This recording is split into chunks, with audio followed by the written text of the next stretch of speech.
atau data point ya atau pengamatan gitu ya ke dalam beberapa klaster, di mana di dalam satu klaster berisi objek-objek yang saling mirip atau similar. Di dalam satu klaster atau satu kelompok itu berisi objek-objek yang mempunyai kemiripan sangat tinggi atau similarity-nya tinggi. Dengan kriteria tertentu. Jadi kriteria tertentu itu tujuannya apa? Misalkan minimize sum square error, minimize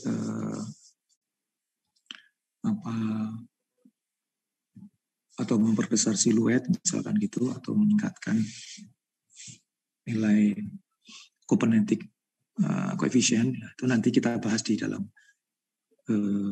seminar atau workshop ini.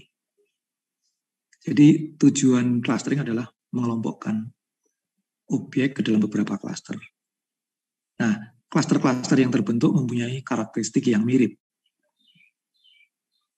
Sementara antar klaster punya menyasar segmen yang mana. Nah, dalam rangka meningkatkan profitabilitas bisnis dari bank atau perusahaan kartu kredit misalnya. Misalkan mau menawarkan produk tertentu yang mungkin cocok untuk segmen kelas 1 yang pendapatannya di atas sekian juta misalkan gitu ya. Kemudian ingin menawarkan produk yang lain yang cocok untuk segmen rata-rata di mana pendapatannya antara misalkan 5 sampai 10 gitu ya.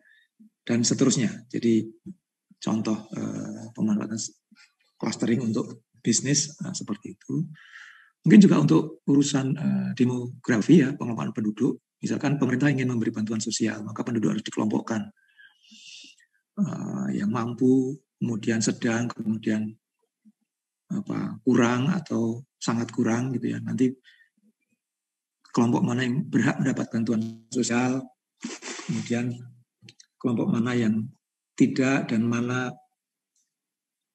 yang perlu diberi tambahan misalkan gitu berdasarkan kelompok tadi atau klaster-klaster penduduk tadi.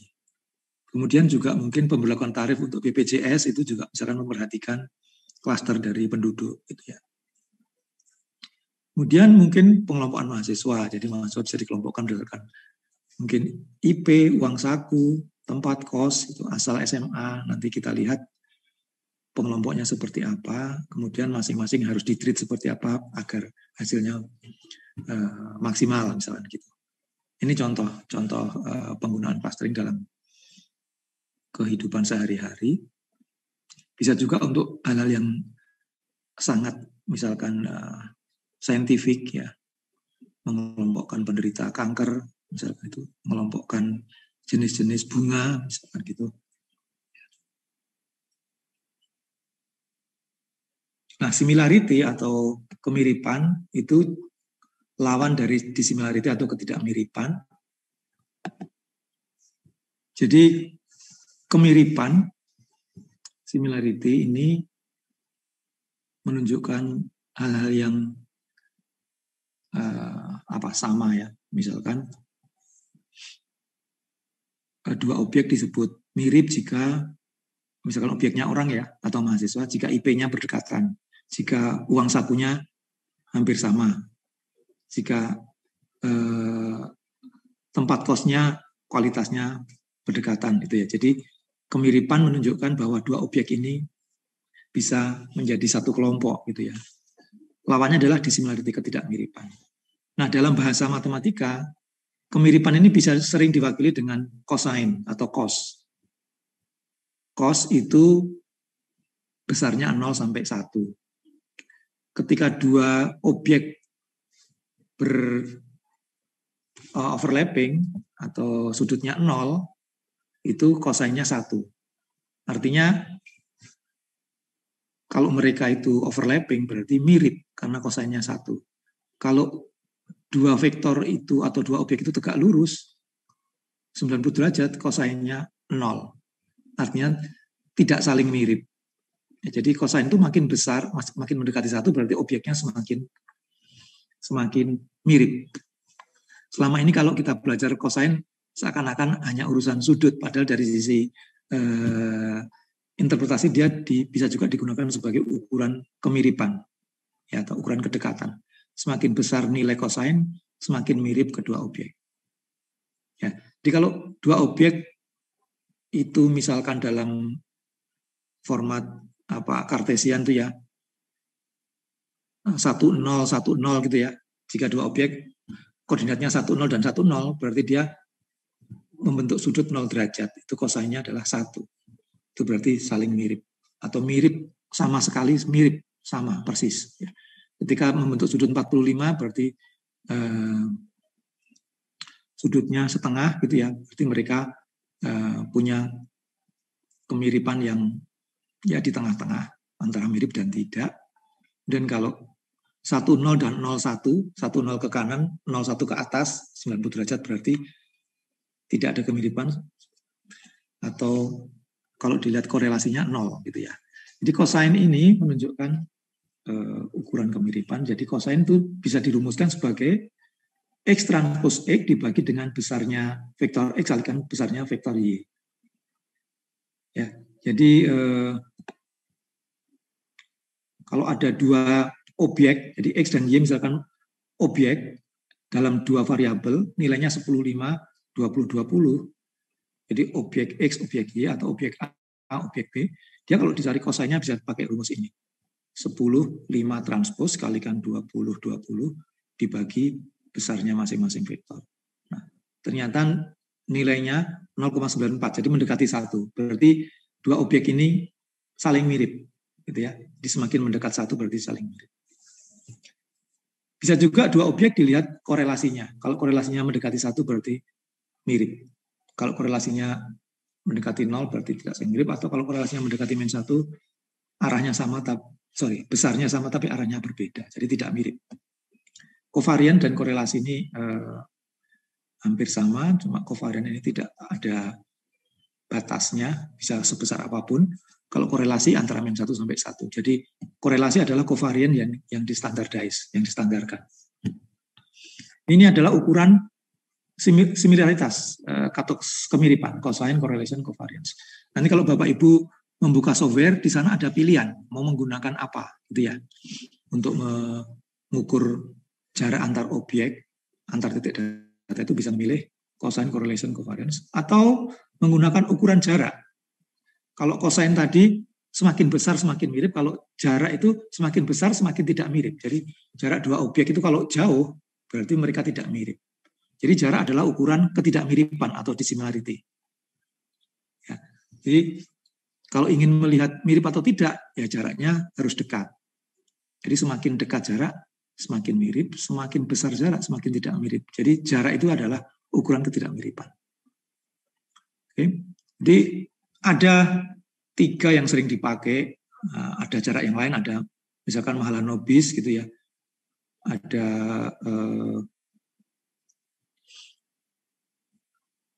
apa namanya, 3 ini yang sering dipakai, yaitu Euclidean yang Bapak Ibu sudah akrab. Kalau dalam 2 dimensi dia seperti Pitagoras ya, jarak x kuadrat tambah jarak y kuadrat ditambah di akar, itu adalah Euclidean. Tapi kalau dalam dimensi yang lebih besar maka dimensi berikutnya dikurangkan, dikuadratkan. Ini adalah jarak Euclidean, square root dari selisih koordinat 1 dikuadratkan ditambah koordinat 2 dikuadratkan sampai koordinat ke P dikuadratkan. Kemudian jarak Manhattan atau city block. Ya, jadi ini jarak Euclidean, ini jarak city block atau Manhattan. Itu adalah jarak lurus. Jarak memutar. Kalau jarak lurus yang ini ya. Jadi kalau dalam segitiga dia sisi miringnya. Kalau ini dalam segitiga dia harus melewati alas kemudian tinggi. Jadi diambil absolute value-nya, kalau ini dikuadratkan, baru di akar, kalau ini diambil absolute value-nya tanpa di akar. Nah, dari rumus ini kelihatan bahwa jarak Manhattan itu secara umum itu pasti lebih besar daripada jarak Euclidean, jarak lurus. Ya.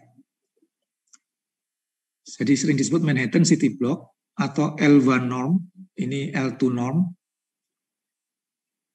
L1 norm, L2 norm. Kemudian ini jarak supremum atau jarak L infinity norm.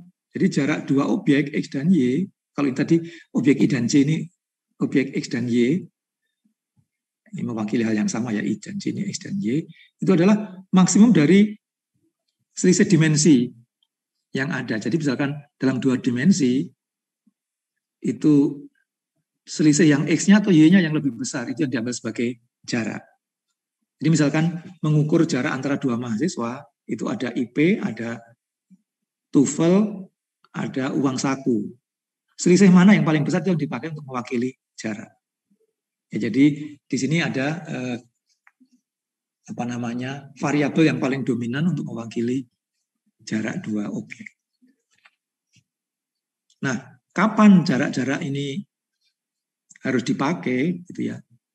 Kapan kita menggunakan korelasi, kapan kita menggunakan cosine, kapan kita menggunakan Euclidean, Manhattan atau supermum? Biasanya kita coba-coba waktu kita menggunakan cluster, menerapkan cluster, itu kita coba-coba beberapa jarak. Nanti mana yang hasilnya paling bagus, itu yang kita akan pilih. Ya, jadi kalau ditanya mana yang paling bagus, tidak ada ya, tidak ada. Karena masing-masing objek atau populasi bisa diwakili dengan cara beda. Yang jelas kalau saya guyon sama mahasiswa, mau ke masjid, pakai jarak city block. Karena kalau ke masjid kan setiap langkah dikasih pahala. Jadi tempuh jarak yang paling panjang, yaitu jarak Manhattan atau city block ini. Kalau mau ke tempat maksiat, pakai Euclidean karena jarak lurus paling pendek. Jadi kalau tiap langkah dinilai dosa, berarti dosanya minim. Jadi guyonnya seperti itu. Oke, Bapak Ibu nanti bisa bertanya lewat chat atau langsung kalau ada pertanyaan ya.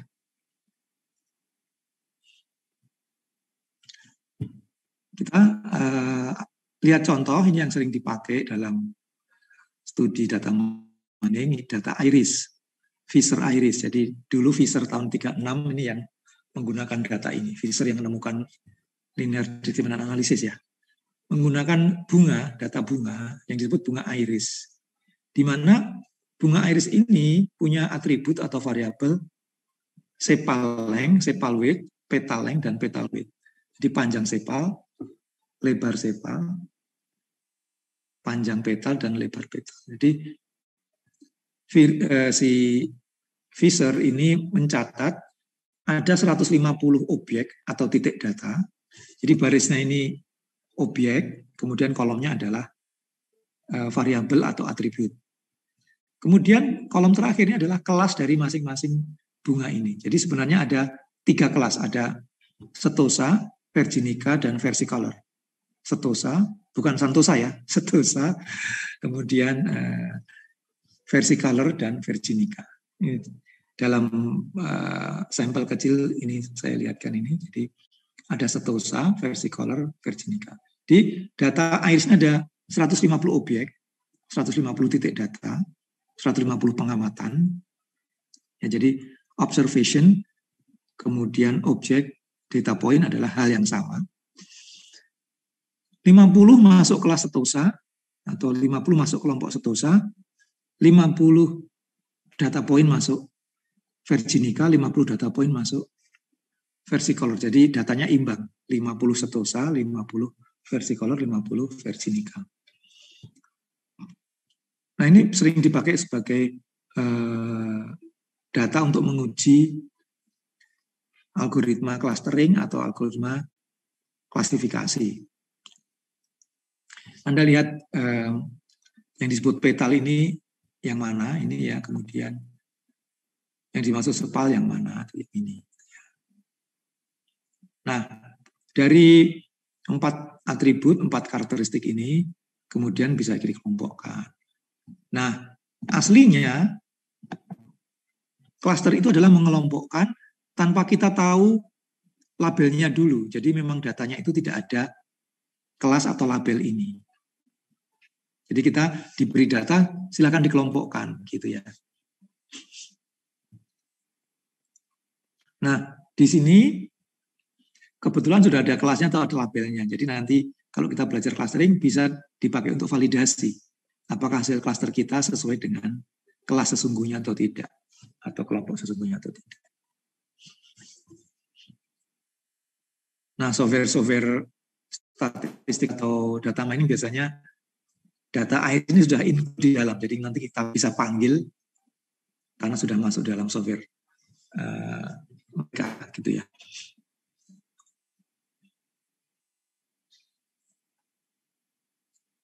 Baik, saya lanjutkan.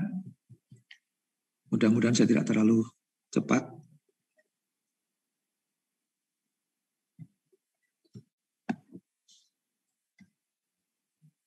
Nah, ada dalam data mining itu apa yang disebut learning proses belajar. Ada dua kelas besar, yaitu supervised learning dan unsupervised learning. Mungkin pernah saya singgung dulu ya. Jadi supervised learning ini dipakai ketika datanya itu berlabel, ada kelompoknya. Ya, sementara unsupervised dipakai ketika datanya tanpa label, yaitu hanya X saja, nggak ada Y-nya. Nah, unsupervised ini adalah cara belajar yang dilakukan dalam clustering, karena datanya tidak ada labelnya. Kemudian, supervised learning ini bisa dipakai dalam klasifikasi atau regresi. Misalkan linear segment analysis, atau regresi linear, multiple regresi, atau misalkan artificial neural network, support vector machine, kemudian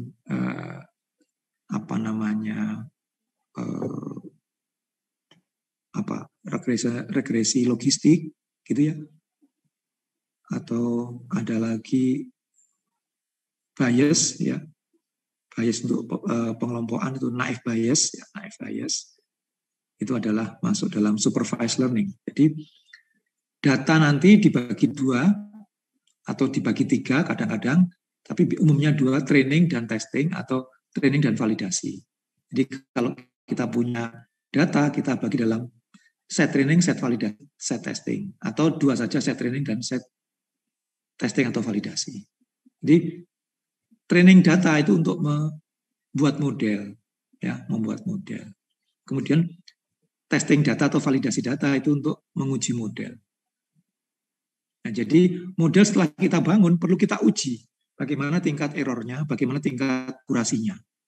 Kalau ternyata belum bagus, kita bisa atur parameter. Ya, misalkan dalam regresi itu alfanya kita rubah dari 0,05 menjadi 0,01. Atau dalam ENN itu jumlah neuronnya bisa kita rubah, atau jumlah layernya bisa kita rubah untuk meningkatkan akurasi atau menurunkan error gitu ya. Jadi dalam supervised learning kita perlu membentuk model. Setelah itu nanti kita validasi untuk melihat bagaimana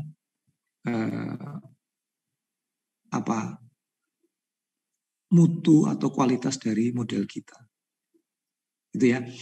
Nah, dalam unsupervised learning tidak ada pembentukan model. Jadi yang ada data langsung diproses keluar kelompoknya.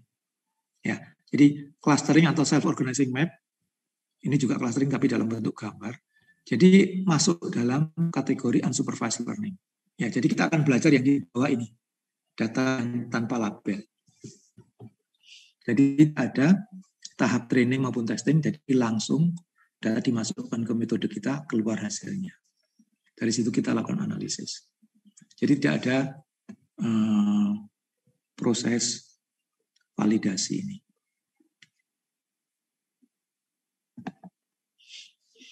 Oke, mudah-mudahan bisa dipahami Bapak Ibu sekalian atau adik-adik mahasiswa.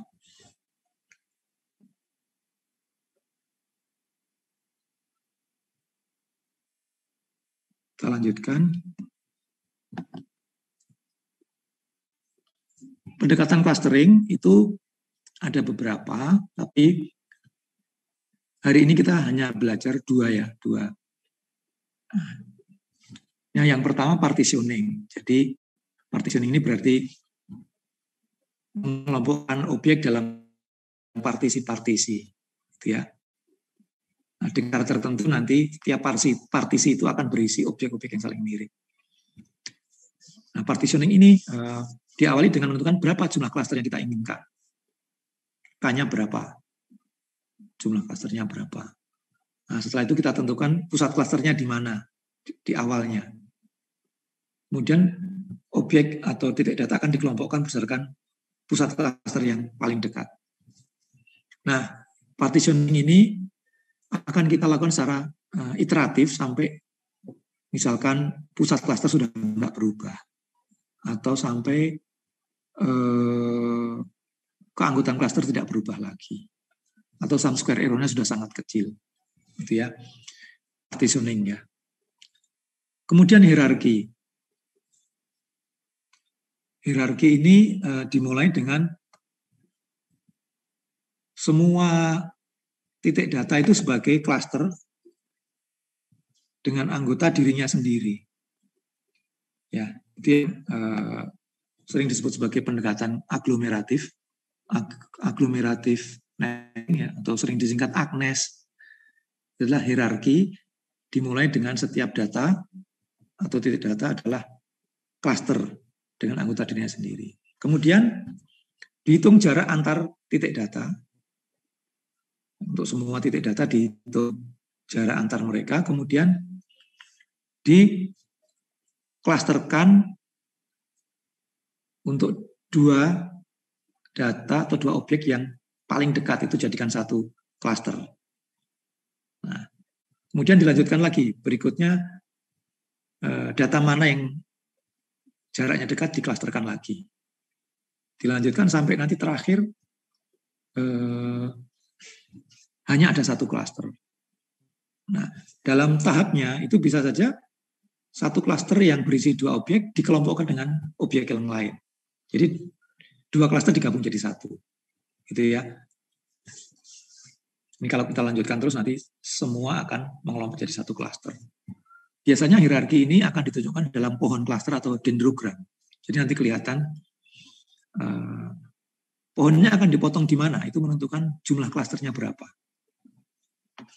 Itu ya. Dua pendekatan ini yang akan kita bahas dalam workshop kali ini, partitioning dan hierarki.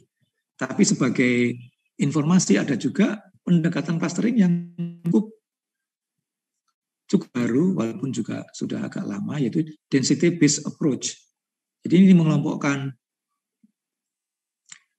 objek berdasarkan kepadatannya, density-nya. Ya, jadi data dikelompokkan berdasarkan jumlah data dalam neighborhood tertentu. Dalam neighborhood itu ketetanggaannya. Jadi kalau ada suatu titik, kemudian dibikin tetangganya itu adalah data dan dalam jari-jari sekian unit, itu masuk ke kelompoknya dia, gitu ya. Jadi di sini pendekatannya adalah berapa jumlah data dalam jari-jari tertentu atau dalam radial tertentu, gitu ya. Nanti ada data-data yang tidak masuk ke dalam kelompok tertentu akan dianggap sebagai outlier. Ya. Nah, tentu saja untuk mempelajari yang ketiga ini butuh waktu khusus ya. Tapi ini pendekatannya menarik. Jadi dasarnya adalah kepadatan atau jumlah titik per satuan luas gitu ya, mass per volume atau jumlah titik per satuan luas, atau kalau dalam 3 dimensi jumlah titik per satuan volume gitu ya. Kalau dalam 4 dimensi ya namanya apa itu ya, M pangkat 4 gitu ya. Kemudian grid based approach ini beda lagi, jadi ruang dibagi dalam grid-grid, nanti masuk kelompok mana ini. Ini yang terakhir saya belum mempelajari secara mendalam, tapi sebagai wawasan saja bahwa ada pendekatan-pendekatan lain yang juga cocok untuk struktur data tertentu, gitu ya. Ini bukan DB-Scan ya, DB-Scan yang kurang C ini, maaf, DB-Scan ini yang paling populer untuk pendekatan density based approach. Oke, baik, itu pendekatan cluster. Bisa juga nanti ada support vector clustering, jadi titik-titik data di mappingkan ke dalam ruang kernel, di sana baru dilakukan clustering. Itu ada bisa juga partitioning tapi dalam ruang kernel, jadi dilakukan mapping dulu ke ruang dimensi yang lebih tinggi, kemudian dilakukan cluster di sana. Itu pendekatan-pendekatan yang berbeda, yang sedikit rumit, tetapi hasilnya mungkin tidak berbeda jauh dengan yang sederhana, gitu ya. Ya, tetapi dari sisi pengembangan ilmu, orang selalu mencari yang baru, walaupun hasilnya tidak berbeda jauh dengan metode-metode lama. Ini yang sering kita temui, ya setelah sekian lama saya belajar data mining, banyak metode-metode baru yang lebih rumit, seperti support vector mesin, tapi kalau misalkan dibandingkan hasilnya dengan k-nearest neighbor, gitu ya, KNN gitu, hasilnya nggak beda jauh. Walaupun secara komputasi jauh lebih rumit, gitu ya. Tetapi sebagai suatu ilmu, knowledge atau pendekatan, dia menarik karena menggunakan cara berpikir yang sangat berbeda dengan yang selama ini dianut orang, gitu ya. Ya makanya dalam ilmu pengetahuan ini disarankan tidak ada rutinitas, yang ada adalah terobosan-terobosan, sehingga kita selalu belajar hal-hal yang baru. Nah, jadi saya sendiri sebagai dosen yang sudah berumur ini sebenarnya khawatir dengan kemajuan teknologi sekarang yang begitu cepat. Jadi metode-metode itu berkembang begitu cepat, kalau kita nggak rajin belajar akan ketinggalan, karena ilmu kita misalkan 5 tahun gitu itu sudah banyak sekali metode-metode baru yang diperkenalkan untuk ilmu-ilmu tertentu. Nah ini pendekatan hierarki dan partitioning tadi, dua yang atas ini partitioning dan hierarki. Ini secara gambar bisa dilihat seperti ini. Yang kanan adalah partitioning. Jadi dalam 2 dimensi kita lihat ada kelompok-kelompok objek, kemudian kita bagi menjadi partisi-partisi. Nah, objek-objek yang disimbolkan dengan simbol yang berbeda berarti dia merupakan satu klaster, ya, hijau, orange, dan biru. Ini pendekatan K-means yang populer dalam partitioning. Kemudian ini adalah klaster hierarki menggunakan agglomerative nesting tadi. Jadi awalnya semua data adalah klaster, setelah itu digabung-gabung berdasarkan kedekatannya. Ya, jadi 2 titik yang digabungkan dengan garis merah maupun garis hijau itu adalah objek atau titik yang saling mirip. Kemudian dilanjutkan penggabungan objek yang terbentuk dengan objek yang lain. Jadi klaster digabung dengan klaster. Untuk akhirnya hanya ada satu klaster besar, semua jadi satu klaster. Nah, kalau ingin melompokan jadi 2, bisa dipotong di sini. Dipotong di sini, berarti yang di bawah ini adalah satu klaster, yang di sini satu klaster. Nah, kalau ingin 3 klaster, dipotong di bawah sini. Di sini satu klaster, di sini satu klaster, di sini satu klaster. Itu ya. Ini cara bekerjanya hierarchical clustering atau cluster hierarki.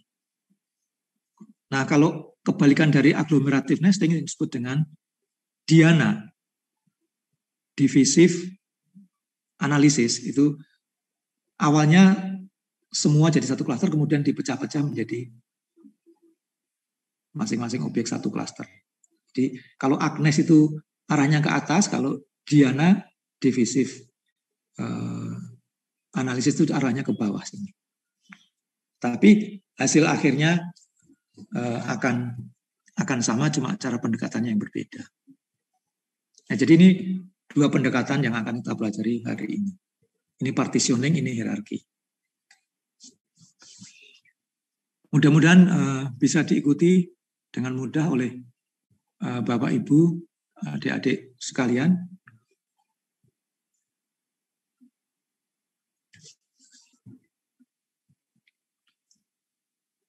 Nah, jadi seperti ini. Ini dendrogram. Itu kan P2 dan P3 ini dalam satu klaster. Kemudian P2, P3 dikelompokkan dengan P4. Jadi P2, P3, terus P2, P3 dengan P4. Kemudian P1 itu sendiri. Kemudian baru digabung dengan yang lain. Ini. Nah, contoh yang lain ini. Misalkan P1 dan P2 jadi satu klaster, P3 dan P4 jadi satu klaster. Kemudian digabung menjadi satu klaster. Ya, kalau ingin dua klaster ya P1, P2, P3, P4. Nih. Nah, bagaimana cara melakukan clustering dengan hierarki maupun dengan partitioning? Ya, kita akan bahas. Oke, dari partitioning yang paling populer adalah K-means, sederhana dan populer. Di algoritmanya seperti apa? Seperti ini. Jadi pertama tentukan K, jumlah klasternya. Jadi K adalah predefined cluster number, jadi jumlah klaster yang kita definisikan di awal. Misalkan K-nya 3 gitu ya, ada 3 klaster. Maka kita perlu menginisiasi pusat klaster awal sebanyak 3 pusat. Yang sering disebut sebagai centroid atau pusat klaster. Bisa secara random, bisa diambil dari 3 objek sebagai pusat klaster awal. Kalau K-nya 3 ya. Atau bisa kita lakukan cara tertentu sebagai pusat awal klaster. Nah, pusat awal klaster ini untuk data ukuran besar itu akan mempengaruhi hasil akhirnya. Ya, jadi kalau kita initialize dengan pusat klaster yang berbeda, bisa jadi hasilnya akan berbeda, terutama untuk data berukuran besar. Kemudian tempatkan setiap data atau objek ke klaster terdekat. Ya, jadi misalkan ada 3 pusat klaster tadi, kemudian ada 10 data, maka tiap data dihitung jaraknya terhadap pusat klaster. Tiap titik data dihitung jaraknya terhadap pusat klaster. Nanti dia paling dekat ke mana? Misalkan ke pusat klaster 2, oh berarti data pertama masuk ke klaster 2. Gitu ya. Kemudian data kedua diukur jaraknya terhadap masing-masing pusat klaster. Nanti dia paling dekat dengan klaster mana, dia akan masuk ke situ. Nah, ini dilakukan untuk seluruh titik data, seluruh objek. Kalau ada 10 titik data, ada 3 pusat klaster, berarti kita akan menghitung 10 kali 3 jarak. Ya, karena setiap titik data, setiap objek akan diukur ke 3 atau dihitung ke 3 pusat klaster. Jadi kalau ada 3 klaster, ada 10 objek, berarti akan ada 10 kali 3 penghitungan jarak. Nah, kalau semua objek sudah dihitung dan dikelompokkan ke dalam klaster, itu nanti akan kita hitung pusat klasternya. Jadi tadi awalnya pusat klaster inisial. Setelah diketahui keanggotaan masing-masing titik data, akan kita hitung ulang pusat klasternya. Jadi misalkan klaster 1 berisi objek 1, 3, 4, maka koordinatnya kita gabung di rata-rata sebagai centroid 1. Kemudian klaster 2 misalkan isinya 5, 7, 8. Gitu ya. Berarti objek itu diambil koordinatnya terus di rata-rata. Sisanya masuk klaster 3. Nah, jadi di awal-awal, di iterasi awal, keanggotaan klaster ini bisa berubah. Ya, karena mungkin pemilihan pusat klaster awalnya belum mendekati pusat sesungguhnya. Jadi masih sangat mungkin untuk berubah. Nah, waktu kita mengukur kedekatan antar objek, itu yang tadi kita bisa pakai similarity tadi. Mau pakai cosine, pakai correlation, atau pakai jarak Euclidean, pakai jarak Manhattan, atau pakai jarak supremum, gitu ya. Itu tadi masing-masing kegunaannya tadi ya, similarity dan dissimilarity. Kalau pakai jarak berarti makin jauh makin tidak mirip. Kalau pakai cosine makin besar berarti makin mirip. Makin besar makin tinggi untuk dikelompokkan dalam satu klaster. Gitu ya. Setelah masing-masing klaster ada anggotanya, kita ketiga ini hitung pusat klaster. Nah, dengan pusat klaster yang baru, kita ulangi langkah 2, 3 ini. Titik data itu kita hitung ulang jaraknya terhadap pusat klaster yang baru. Kemudian mana yang paling dekat dia akan mengelompok di situ. Nah, ini kita ulang sampai pusat klasternya tidak berubah. Kalau pusat klaster tidak berubah artinya dia sudah stabil, keanggotaannya tidak berubah lagi. Ya. Jadi ini kita ulang-ulang sampai pusat klasternya tidak berubah atau sum square error-nya sudah sangat kecil, jadi tidak mungkin bergerak lagi.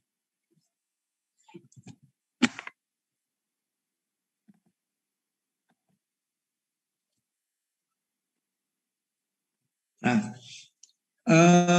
ini kita beri contoh sederhana.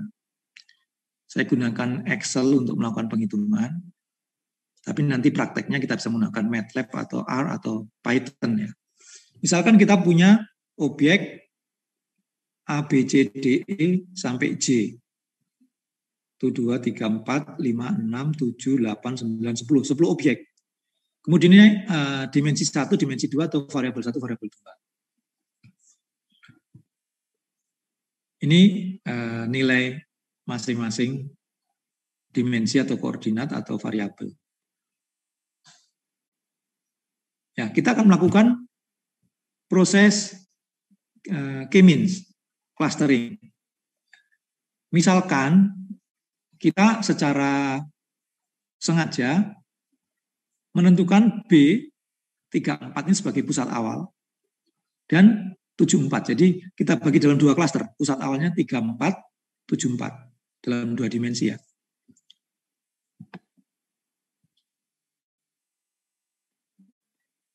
Nah, ini masing-masing objek dihitung jaraknya terhadap pusat satu. Misalkan A ke B, 3 dikurangi 2 kuadrat ditambah 4 dikurangi 6 kuadrat. Jadi 1 kuadrat ditambah min 2 kuadrat. 5 ya. Terus diakar. Nah, ketemunya ini. 2,236. Kemudian 34 diukur jaraknya terhadap dirinya sendiri. Temu 0 ya. 38 diukur jaraknya terhadap 34 ini. 3 kurangi 3, 0. 8 kurangi 4. 4 kuadrat diakar, temu 4. Dan 47 diukur jaraknya terhadap 34. Jadi ini adalah jarak tiap titik data ini terhadap pusat 34 ini. Kemudian masing-masing titik data diukur jaraknya terhadap 74. Dan 2 dikurangi 7, 5 kuadrat ya. 6 dikurangi 4, 2 kuadrat. 25 tambah 4, 29 diakar. Ketemu 5,38. Berarti ini jarak antara titik ini terhadap pusat 74 ini. Seterusnya, 34 dihitung jaraknya terhadap 74. 38 dihitung jaraknya terhadap 74. Nah, kemudian dari jarak ke pusat 1 dan jarak ke pusat 2 mana yang lebih kecil? Misalkan 26 itu lebih dekat ke 34. 2236 dibandingkan 5385. Oh, berarti objek A ini masuk klaster 1 karena dia lebih dekat ke pusat 1. Objek B 0 dan 4 lebih kecil 0. Masuk klaster 1. 4 dan 5,656. Lebih kecil yang 4. Berarti dia masuk klaster 1. Dan seterusnya. Objek F misalkan 64 jaraknya terhadap pusat 134 ini ternyata 3, pusat 274, 1. Berarti dia lebih dekat ke 74. Maka dia masuk klaster 2. Itu ya. Ini adalah iterasi pertama.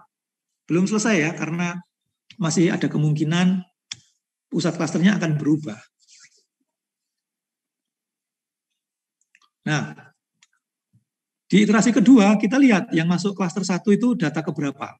Data A, B, C, D. Ya, berarti 26, 34, 38, 47. Ini koordinat dari ini ya. Ini kita hitung sinkroidnya dengan cara mencari rata-ratanya. 2 tambah 3 tambah 3 tambah 4. 12 bagi 4, 3. Berarti ini rata-rata ya. Kemudian 10 tambah 18, 25 bagi 4, 6/4. Nah, ini berarti pusat klaster yang baru untuk klaster 1. Kemudian untuk klaster 2, ini data yang masuk ke klaster 2 yang ini. Ini kita cari rata-ratanya. Ini pusat klaster 1, ini pusat klaster 2 yang baru setelah iterasi kedua. Nah, nanti masing-masing data di A, B, C sampai J ini, kita hitung jaraknya terhadap pusat yang baru ini. Nah, ini yang saya lakukan. Jadi 26 dihitung jaraknya terhadap 3625, ketemu 1,030. Kemudian 26 dihitung jaraknya terhadap 6,833,4. Ini jaraknya 523. Ya, kemudian objek kedua dihitung jaraknya terhadap pusat 1, objek kedua dihitung jaraknya terhadap pusat 2, ketemunya 225 dan 383. Dan seterusnya kita lakukan semua penghitungan semua jarak objek A sampai J terhadap pusat 1 dan pusat 2. Kemudian kita pilih mana yang lebih kecil, berarti dia masuk ke klaster itu. Misalkan ini lebih dekat ke pusat klaster 1, berarti objek A, B, C, D ini masuk klaster 1. Nah, ternyata iterasi 1 ke iterasi 2, konfigurasi klasternya tidak berubah. Ya langsung konvergen. Nah, tentu saja ini terjadi karena jumlah datanya cuma 10 dan variabelnya cuma 2. Ya, jadi perhitungannya cepat sekali konvergen. Nah, ukuran baik tidaknya klaster itu sering disebut sebagai salah satu adalah sum square error. Ya, di sini sum square error itu ini. Ini jadi jarak objek ke pusat 1, ini dijumlahkan semua. Kemudian jarak objek ke pusat 2. Jadi objek di klaster 2, jaraknya terhadap pusat 2 itu dijumlahkan. Ini objek di klaster 1, jaraknya terhadap pusat 1.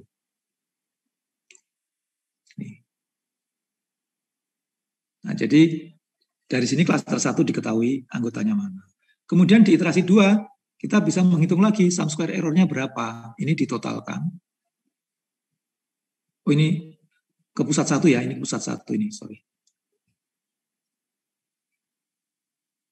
Ini pusat 1.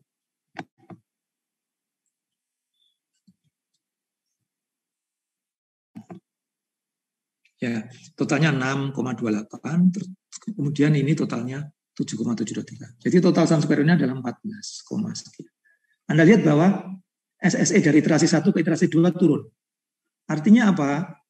Konfigurasi klasternya semakin bagus karena jarak total masing-masing titik data terhadap pusat klasternya mengecil. Ya. Ini nanti akan kelihatan kalau datanya semakin besar, data yang kita klaster semakin besar itu penurunan SSE-nya akan semakin jelas. Jadi kalau SSE-nya sudah sangat kecil, nggak bisa turun lagi, ya kita bisa menghentikan proses clusteringnya atau iterasinya.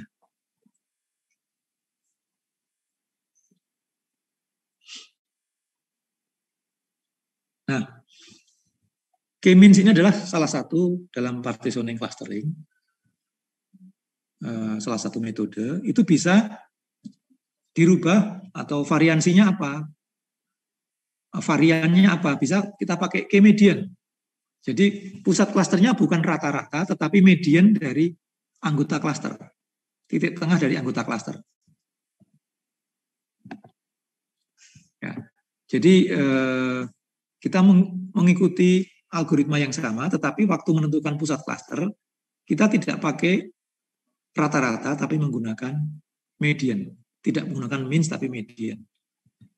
Ya, jadi kalau kita ingat di statistik industri 1, ya kalau untuk yang dari TI, median itu robust terhadap outlier. Ya, titik tengah itu robust terhadap outlier. Jadi dengan mengganti min menjadi median, biasanya klaster kita lebih stabil terhadap outlier.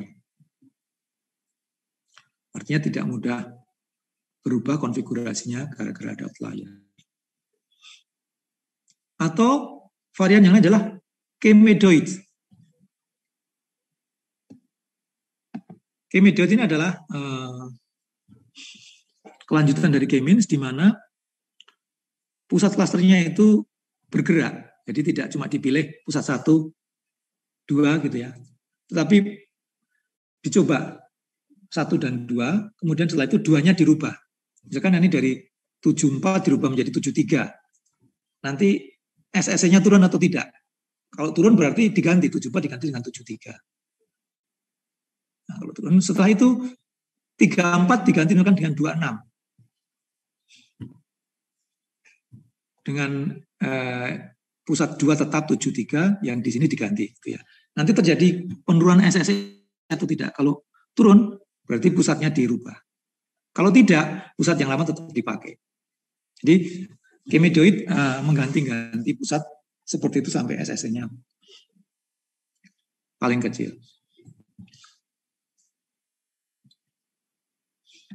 Ya, ini ilustrasi gambar untuk K-means ya. Jadi misalkan kita punya data seperti ini, kemudian kita tentukan pusat klasternya yang merah-merah ya, maka akan terjadi konfigurasi klaster awal seperti ini. Nah, setelah itu kita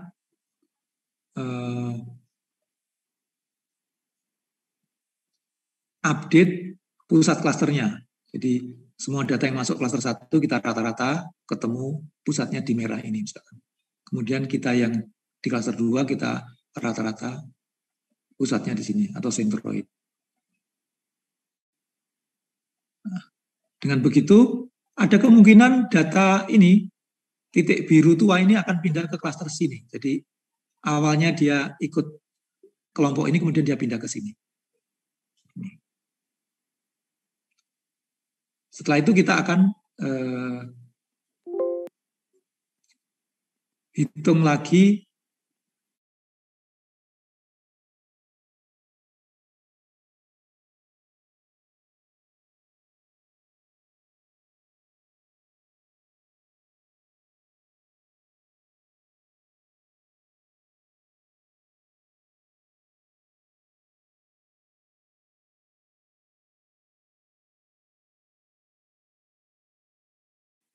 pusat klasternya, data terhadap pusat yang baru. Sangat mungkin terjadi di iterasi-iterasi awal ya.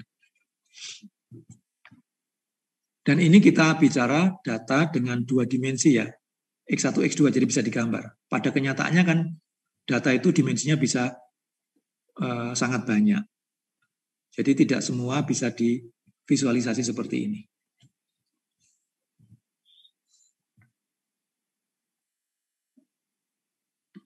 Izin minum dulu ya.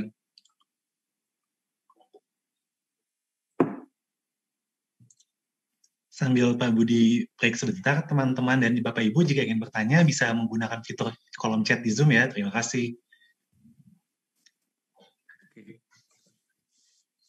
Jadi tadi saya sudah singgung ukuran kebaikan suatu klaster itu apa.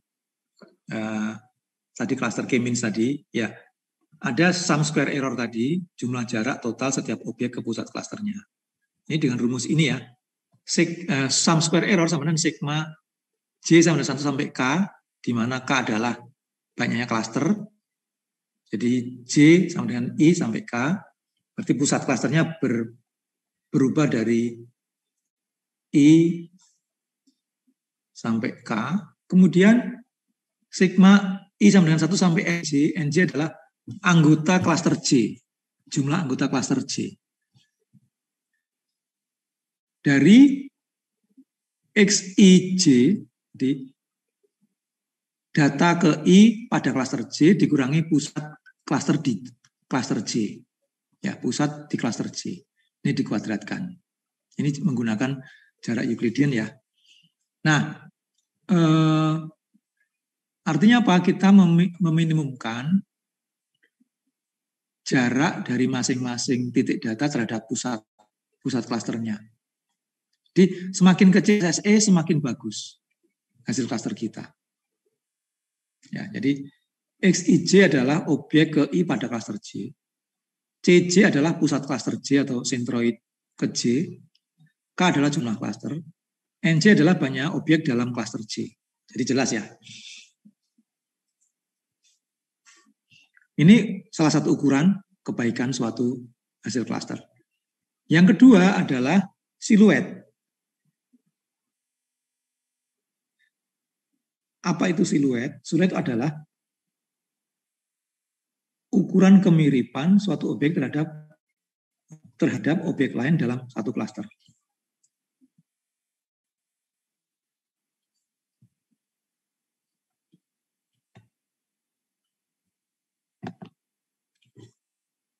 Merupakan ukuran kemiripan suatu objek terhadap objek lain dalam satu klaster. Kemudian ini bagaimana cara mengukur siluet ini? Ini siluet objek ke I sama dengan BI dikurangi AI dibagi maksimum antara AI dan BI. Di mana I menunjukkan indeks untuk objek ke berapa. Kemudian AI adalah jarak rata-rata antara objek I dengan objek lain dalam satu klaster. Nah, ini tadi kehapus tadi. BI adalah minimum jarak rata-rata antara objek I dengan objek lain dalam klaster lain. Ya, jadi AI adalah jarak rata-rata antara objek I dengan objek lain dalam satu klaster. Kalau BI adalah jarak objek I dengan objek lain di klaster lain.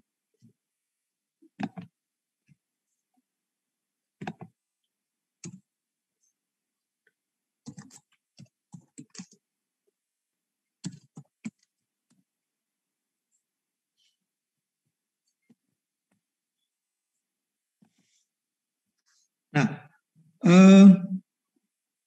semakin besar S, semakin besar siluet, berarti semakin bagus. Karena apa? Kalau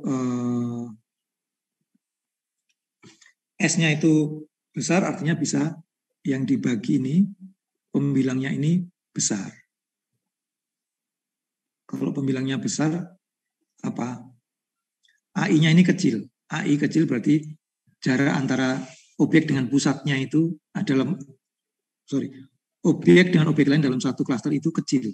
Jadi SI semakin besar semakin bagus karena kalau itu besar artinya AI-nya ini kecil. BI-nya besar. Di BI itu kan jarak antara objek dengan objek lain di klaster lain. Kalau dia besar berarti jaraknya kan jauh. Tidak mirip. Kalau AI kecil berarti jarak dalam satu klaster itu saling dekat. Jadi bagaimana menghitungnya? Nah, pakai rumus ini. AI itu adalah 1 dibagi CI nominal, artinya jumlah anggota klaster ke I, berapa, dikurangi 1.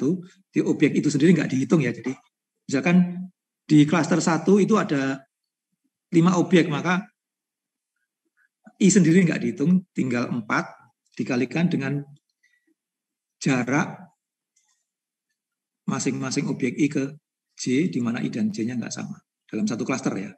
Jadi ini jarak rata-rata, kan dibagi dengan banyaknya data di klaster itu. Kemudian BI adalah minimum jarak rata-rata antara I dan J, di mana J-nya itu berasal dari klaster lain. Ya. Kemudian I-nya adalah di klaster tertentu, J-nya di klaster lain, di mana dibagi dengan CK, banyaknya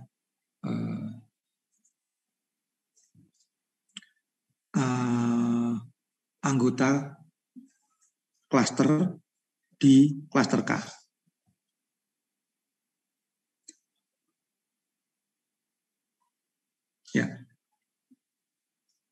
Ini siluet dan sum square error.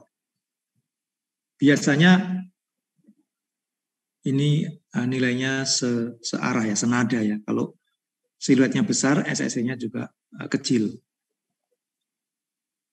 Atau berbalikan. Berbalikan, kalau siluetnya kecil, SSE-nya besar, gitu ya.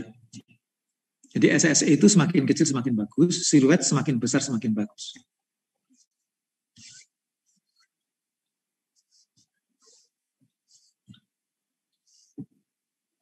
Nah, bagaimana menentukan jumlah klaster? Itu bisa pakai pendekatan ini, elbow teknik ini. Jadi dicoba beberapa jumlah klaster, kemudian diplot SSE-nya. Jadi SSE ini sangat bergantung pada jumlah klasternya berapa, K-nya berapa. Ya, logikanya semakin banyak K kan semakin kecil SSE-nya, karena kalau banyak kan berarti masing-masing data mendekati dirinya sendiri. Ya. Apalagi kalau K-nya sama dengan jumlah datanya, maka SSE-nya kan 0. Karena masing-masing data menjadi pusat klaster. Nah, tetapi kita tidak ingin jumlah klasternya terlalu banyak. Nah, jadi ketika SSE-nya turun dan kemudian mulai mendatar, mulai turunnya itu enggak seberapa, kita potong di situ. Oh, berarti di situ jumlah klaster terbaik di situ, jangan diteruskan. Kalau diteruskan, pengurangan SSE-nya cuma kecil. Padahal kita ingin klaster itu enggak banyak-banyak gitu. Kalau klasternya banyak-banyak nanti bingung mau di-treat seperti apa masing-masing klaster. Itu ya. Ini salah satu cara. Atau menggunakan siluet. Siluet ini tadi jarak masing-masing objek terhadap objek di klasternya sendiri dan objek di klaster lain. Nah, kita bisa gunakan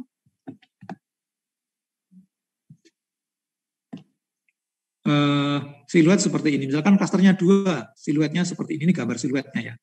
Jadi siluet itu dihitung untuk masing-masing objek. Kalau sum square error tadi totalnya. Kalau ini bisa dihitung, ditunjukkan untuk masing-masing objek.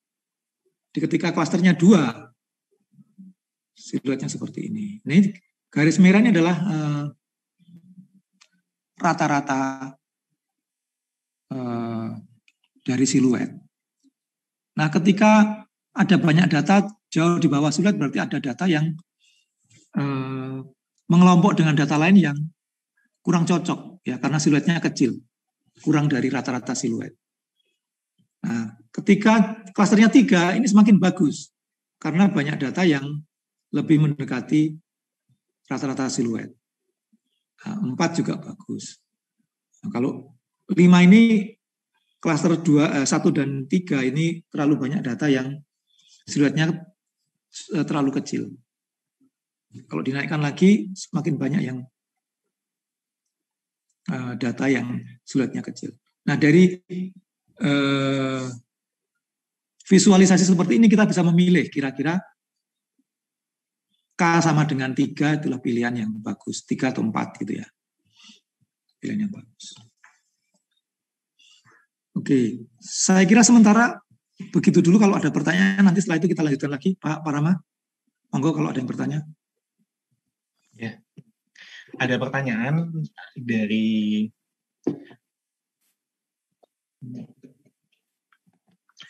sebentar, saya sambil memindahkan, sambil saya baca dulu dari Pak Satria Budiman. Saya tanpa dengan BI yang ini, Pak. Apakah maksudnya BI adalah rata-rata dari jarak ke objek atau ke klaster? Objek dalam satu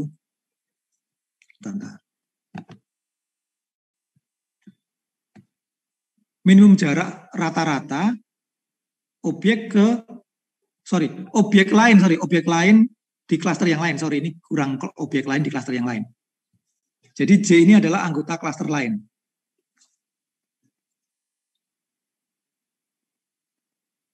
Jadi minimum jarak rata-rata antara satu objek I di satu klaster dengan objek di klaster yang lain. Jadi kalau misalkan ada 3 klaster, ya kita CK-nya itu ada 2.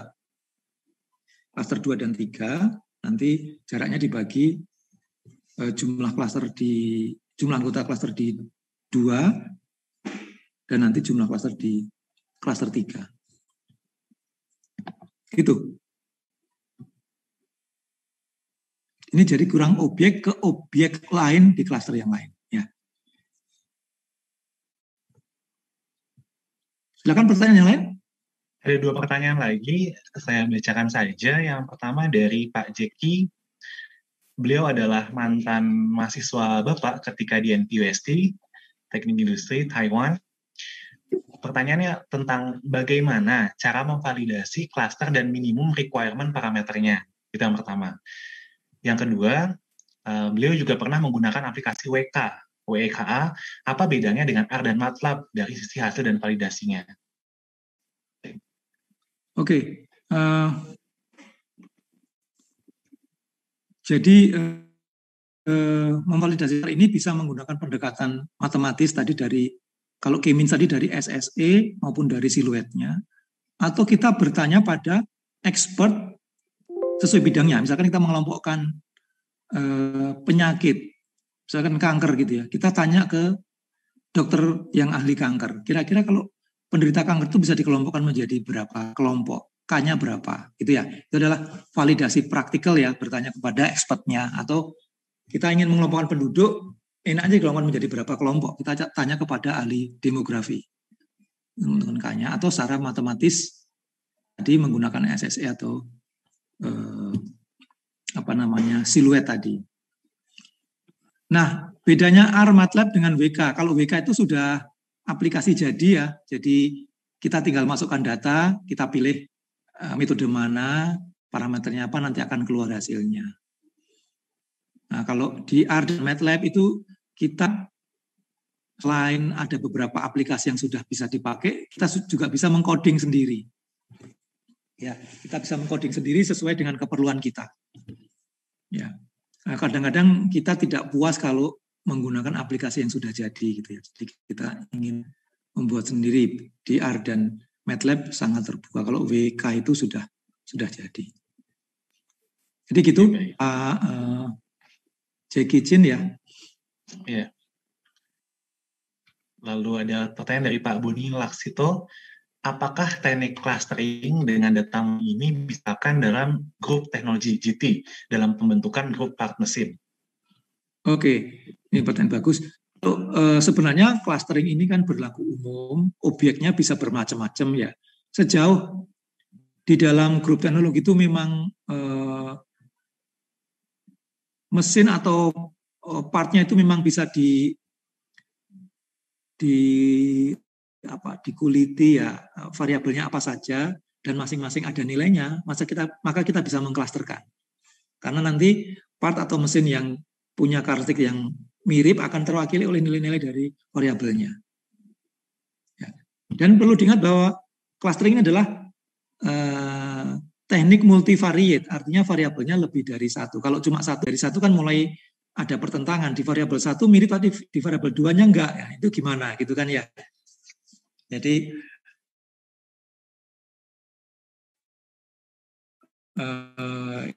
ini cocok untuk kasus-kasus yang mempunyai lebih dari Pak Britya, saya kira, Pak Britya bukan, Pak Boni saya kira oke sejauh memang variabel-variabelnya bisa diidentifikasi dan nilai-nilai masing-masing mesin atau partnya itu bisa diketahui. Kemudian untuk Pak Billy dari UPN, ya. Langsung Pak ya. Mangga, Pak Billy dari UPN tentang bagaimana cara menentukan titik pusat data pada iterasi pertama. Bisa random atau gimana Pak? Ya, itu tadi. Bisa kita random atau bisa kita pilih pengamatan tadi. Kayak contoh tadi kan saya ambil pengamatan B dan H tadi sebagai pusat awal. Atau bisa juga kita bagi menjadi misalkan ada 3 klaster ya, kita bagi datanya menjadi 3 kelompok, masing-masing kelompok kita ambil rata-ratanya terus itu sebagai pusat awal juga bisa.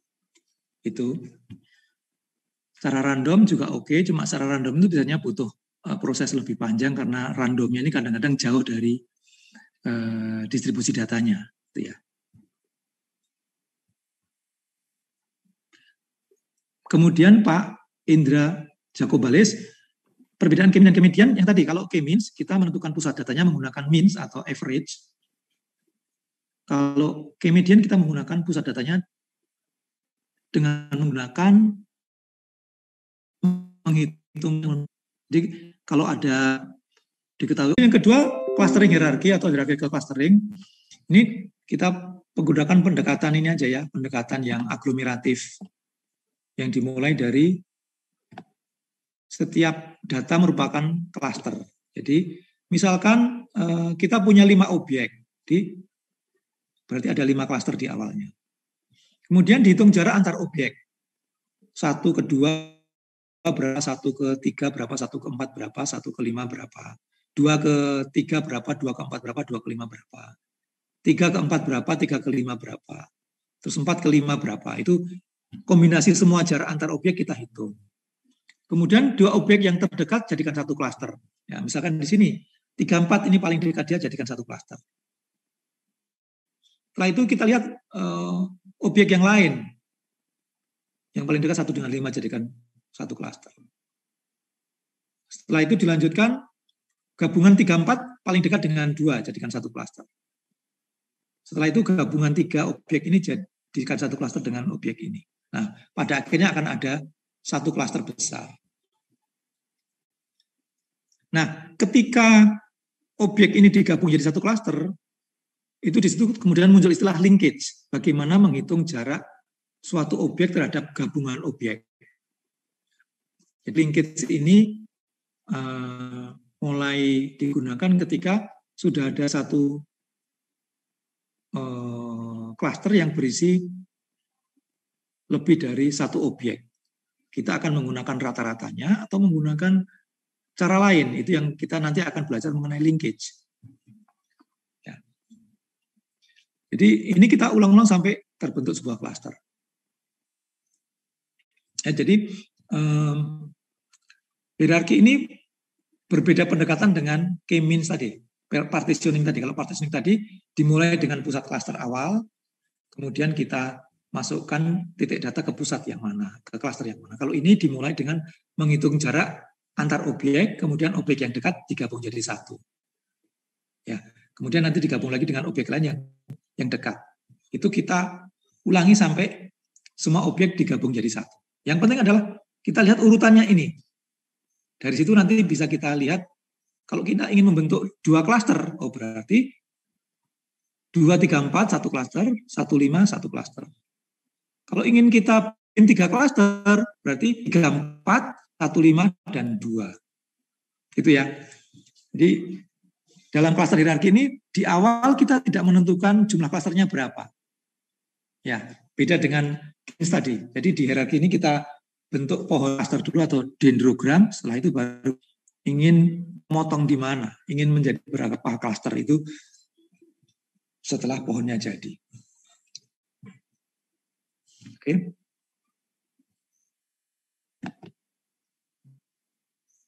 Nah, ini kalau objeknya banyak ya gambarnya rumit seperti ini. Ya. Jadi kalau dari 1 menjadi 1, dari banyak klaster menjadi 1 klaster, itu yang disebut dengan agnes, agglomerative nesting. Kalau dari 1 menjadi banyak, yang disebut dengan Diana atau divisive analysis. Ya ini istilah saja biar gampang diingat, Agnes dan Diana. Nah, hasilnya akan mungkin atau kemungkinan besar akan sama.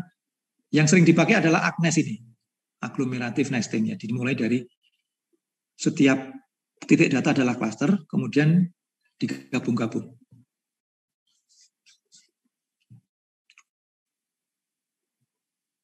Nah, ini saya kasih contoh bagaimana hierarki kelas kita lakukan.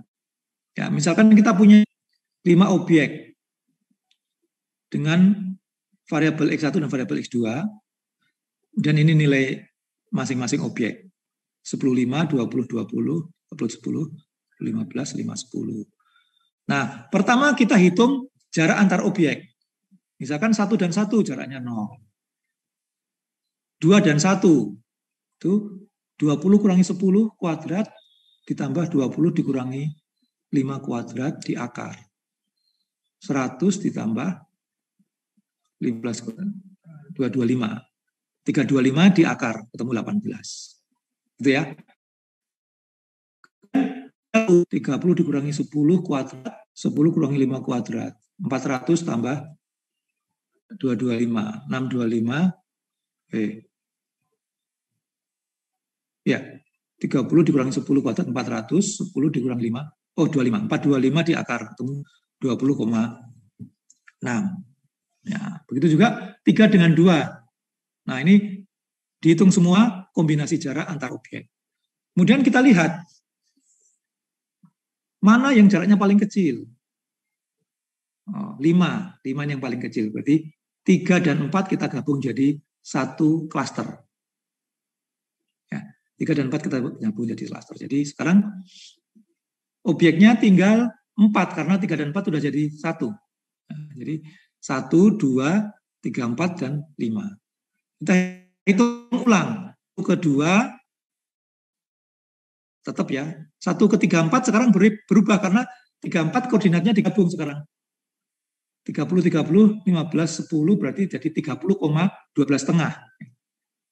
30,12 setengah. Koordinatnya 30,12 setengah. Setelah itu kita hitung jaraknya objek.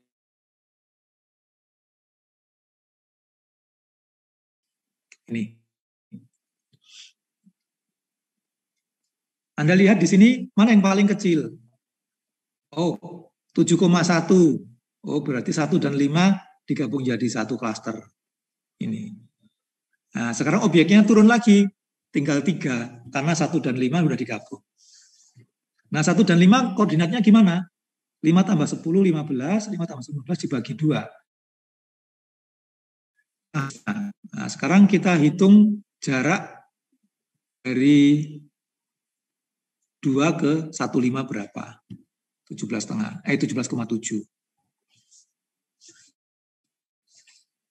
Maka ini yang paling kecil adalah 2 ke 34. Berarti 2, 3, 4 digabung jadi 1. Nah, jadi seperti ini ya.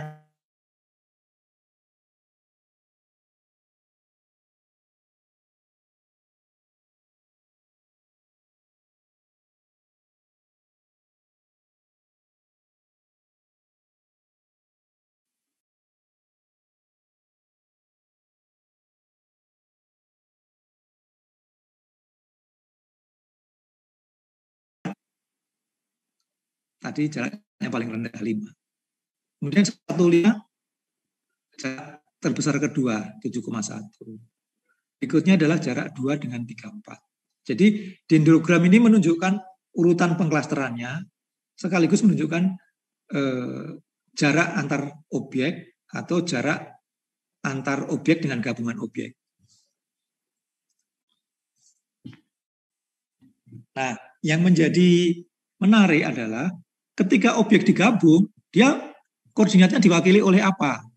Kalau yang saya lakukan tadi diwakili oleh sentroid. 2 koordinat digabung terus diambil average-nya. Nah, ada beberapa linkage yang bisa dipakai dalam cluster hierarki ini ya. Sentroid. Jadi kalau terbentuk klaster itu diambil rata-ratanya sebagai pusat, nanti dihitung jarak antar pusatnya.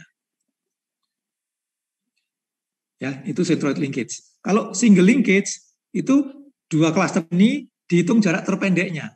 Objek mana yang jaraknya paling kecil itu mewakili jarak antar klaster ini.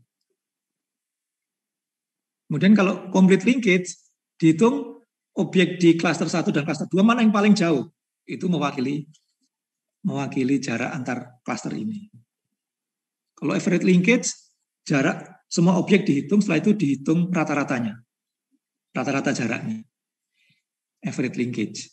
Jadi 1 ini beda dengan 4. Kalau 1 itu pusat klasternya dihitung, baru dihitung jaraknya. Kalau masing-masing pasangan objek dihitung jaraknya, setelah itu baru diambil rata-ratanya untuk mewakili jarak 2 klaster. Kemudian word linkage ini jarak terbobot atau masih varian dalam cluster, dalam satu cluster. Nah, nanti di dalam R atau mungkin di WK itu Anda bisa memilih linkage mana yang mau dipakai.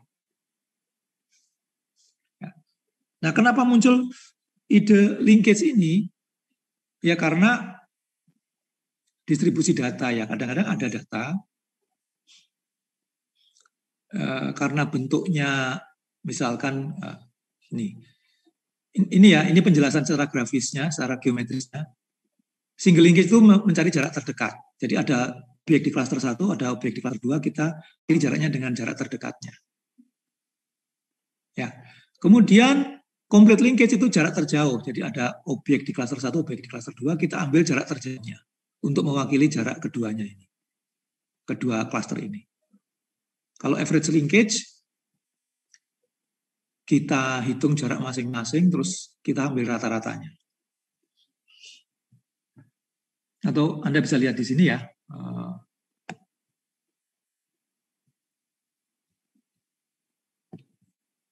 Ini tadi single linkage kita ambil jarak terdekat, complete jarak terjauh, average semua jarak, kemudian dihitung rata-ratanya.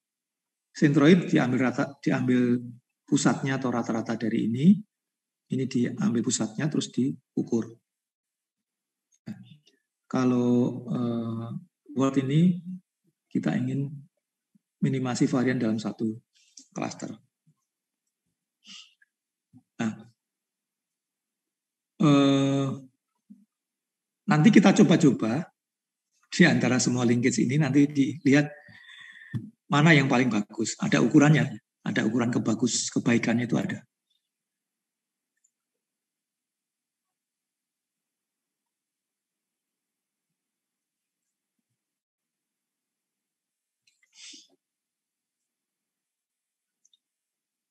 Oke ya, kita lanjutkan. Nanti kita bisa bahas lebih lanjut.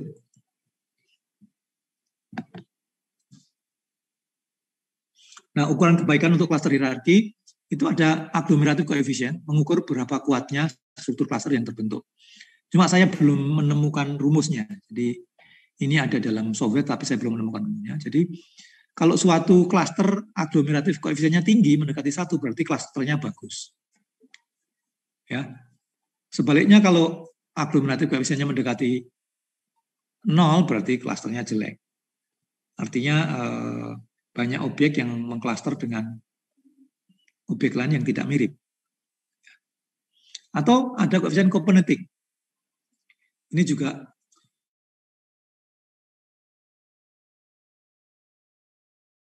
mengukur kebaikan klaster, semakin mendekati 1 semakin bagus. Antara jarak aslinya dengan jarak dalam linkage.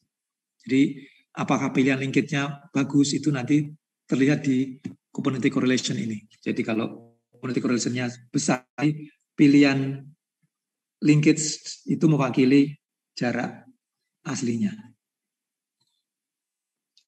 Kira-kira begitu. Oke, sekarang kita bisa lanjutkan dengan praktek ya. Praktek di R. Jadi Bapak Ibu silakan membuka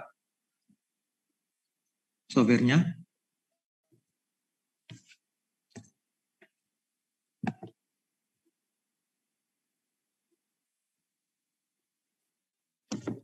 Silakan Bapak Ibu jika sudah mengunduh software R bisa menggunakan R-nya. Atau bisa kita pakai RStudio, Pak Budi? RStudio ya, RStudio yang enak. Maksudnya RStudio. yang online, RStudio Cloud maksud saya.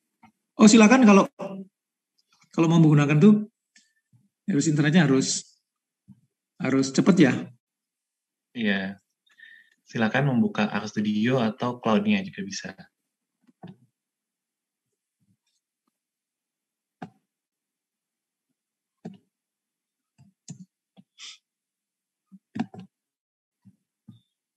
Kita mulai dengan K-means ya. Ada package yang harus diinstal dulu kah, Pak Budi?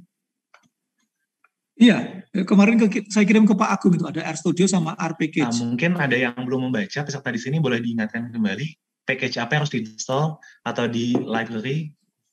RStudio dan R Package. R Package. Jadi Anda install, saya bacakan aja yang ke ini ya.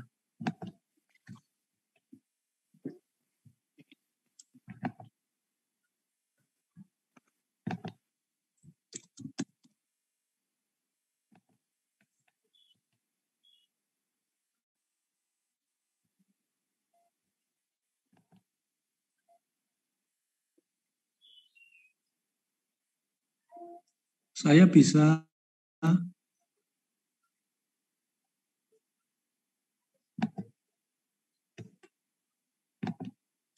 ya ini ya. Bisa kelihatan ini saya, WA saya, Pak. WA saya mungkin bisa dibaca untuk. Jadi Anda bisa install R kemudian RStudio dari CR Siranlink. Seperti peserta sudah mulai harus diinstal sekarang? Oh, nggak ada. Oh, nggak ada, oke. Itu maksud saya tadi, Pak. Kadang-kala kan install package butuh waktu ya. Oh, oke. Jadi bisa Oke, kalau langsung. gitu sekarang kita ke RStudio ya. Ya. Kelihatan ya Pak Lihat, ya, Pak Parma ya. Oke. Jadi kita mulai dengan data sederhana 2 kolom.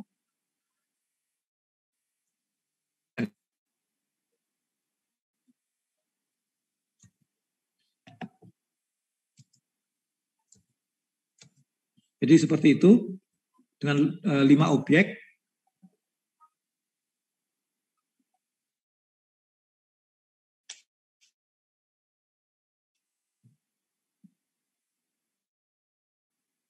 Setelah itu kita bisa means X, data X, kemudian center 2. Jadi kita kelompokkan menjadi 2 klaster.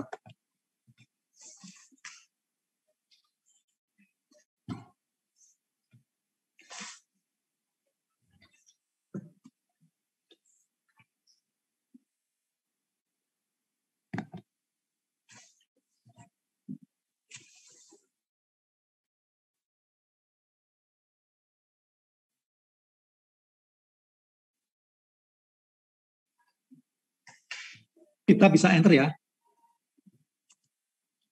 Kita lihat hasilnya.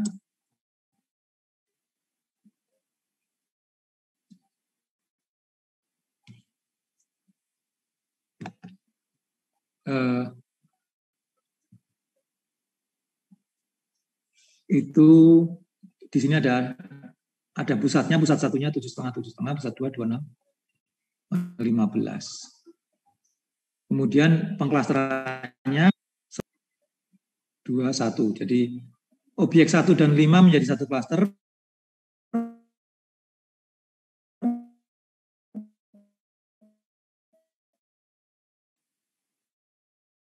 Kemudian 2, 3, 4 menjadi satu klaster. Gitu ya. Kemudian ada within cluster sum square, itu dibagi menjadi 2, between sum square dan total sum square.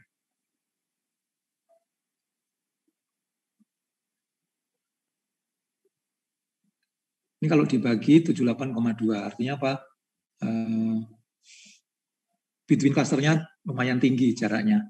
Ini semakin bagus ya between cluster. Atau kita bisa memunculkan gini. Hasil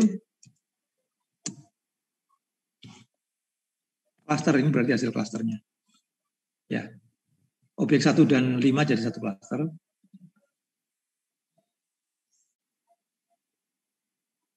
Atau kita bisa memperlihatkan senternya, pusat klasternya.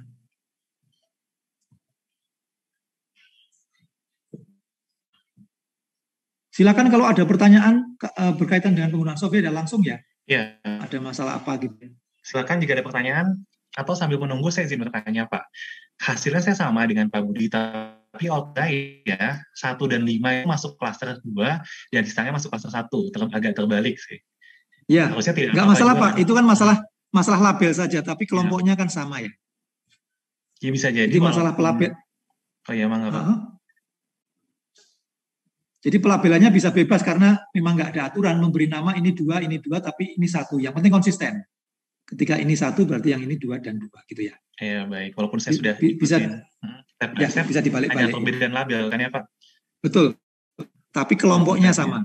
Ya, kontennya tetap sama. Ada yang mau ditanyakan soal aplikasinya terlebih dahulu?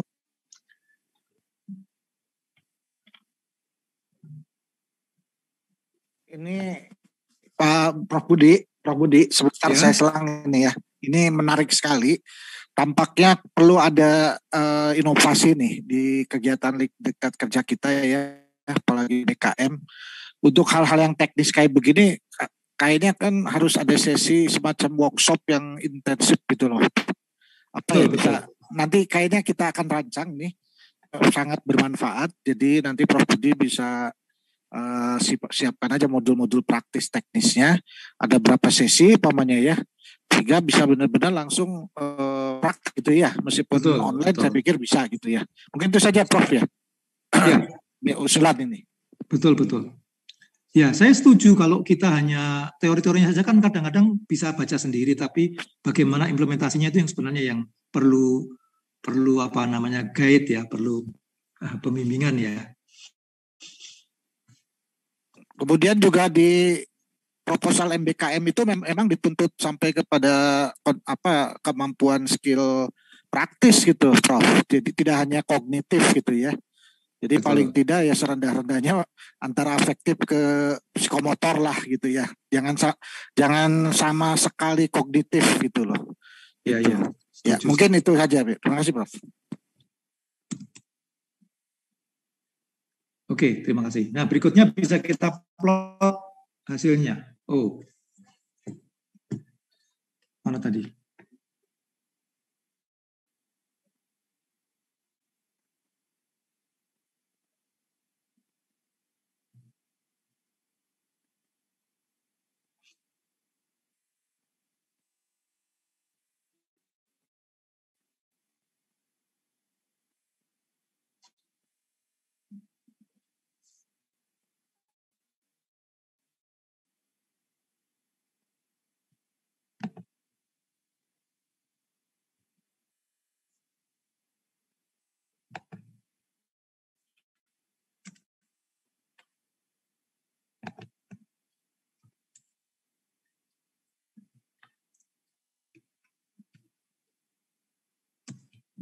Ya, itu kalau secara sederhana bisa diplot seperti itu.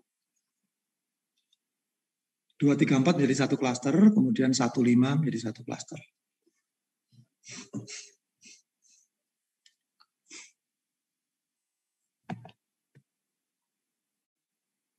Gimana Bapak Ibu?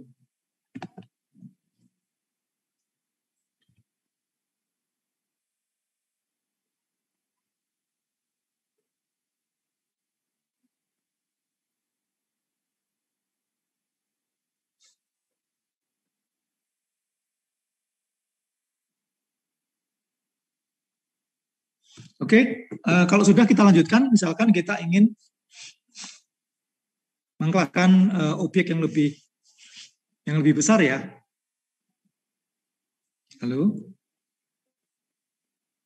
Ya Pak Budi, silakan dilanjutkan Pak. Kita lanjut. Kita pakai data yang di harus ini, kita tinggal panggil aja data iris.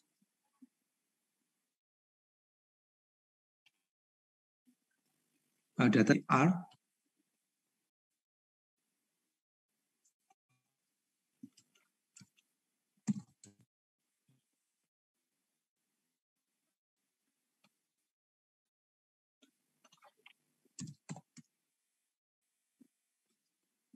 Ya, jadi 150 objek, 150 baris, 5 kolom. Itu bisa kita baca ringkasannya seperti itu. 6 data pertama seperti itu, atau kalau kita ingin lihat data terakhir,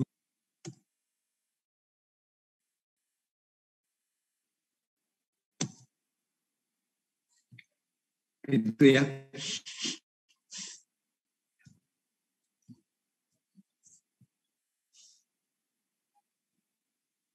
Nah, kemudian karena kita ingin mengelompokkan, mengklasterkan data ini, kita hilangkan labelnya dulu. Jadi kita ambil 4 kolom pertama.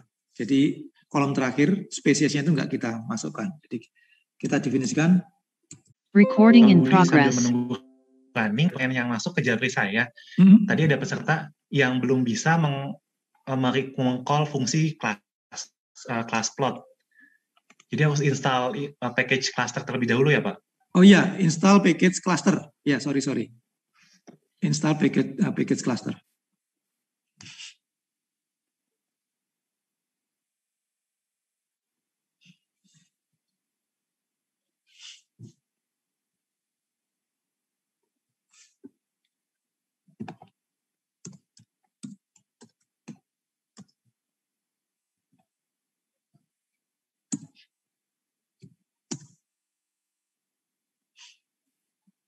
Jadi setelah diinstal terus panggil library cluster ya.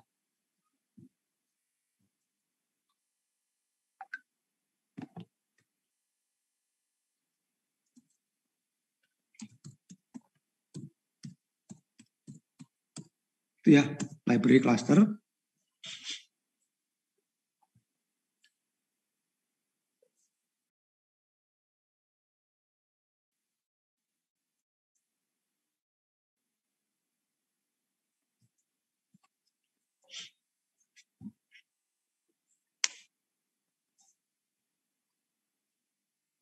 Itu K-means sudah itu, terus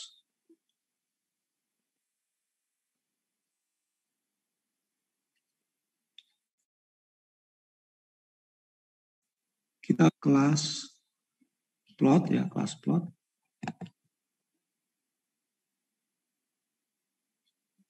Iris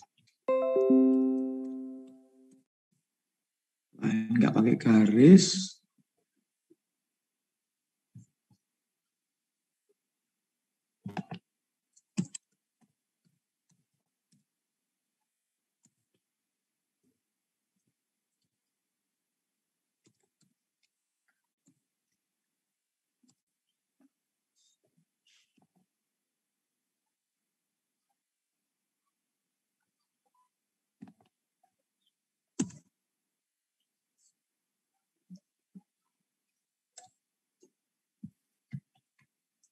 Di saya sudah muncul grafiknya. Kalau Bapak Ibu sudah muncul juga, boleh komen di chat dong, supaya saya tahu, kami tahu bagi siapa saja yang sudah. Ya. Saya malah salah ini. Sambil menunggu, kita boleh mencek.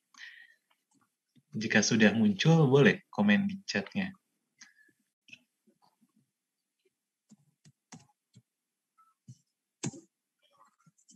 Ya, gambarnya seperti itu ya.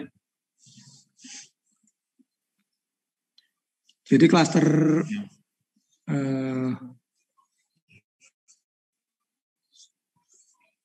berapa? 2 dan 3 ini banyak yang overlap ya. Jadi ini kan 4 dimensi, tapi kita gambar dalam 2 dimensi. Jadi,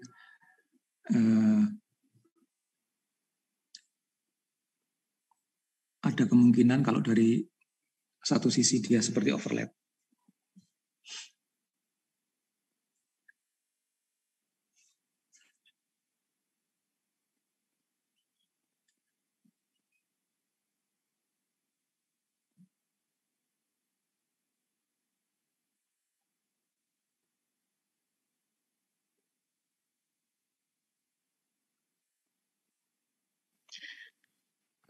Pak Budi, permisi Pak, ada yang lagi saya tentang menanyakan data iris.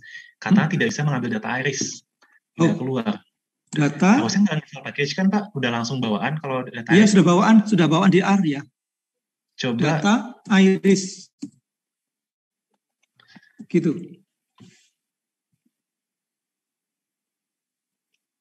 Coba dituliskan di fungsi yang Pak Budi tampilkan di R, data dalam kurung iris. Harusnya sudah bawaan.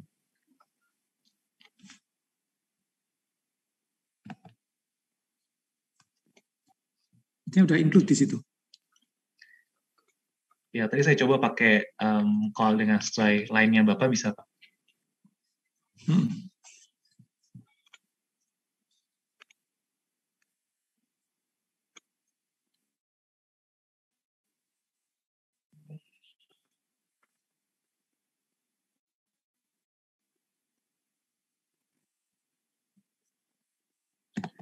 Oke, sudah bisa katanya. Oke. Ya, kalau udah bisa dilanjutkan dengan perintah-perintah berikutnya ya.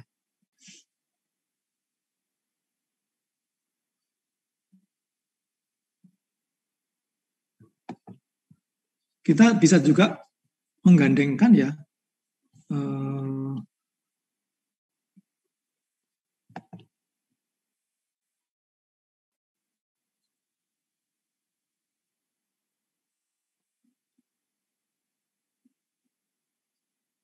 menggandengkan misalkan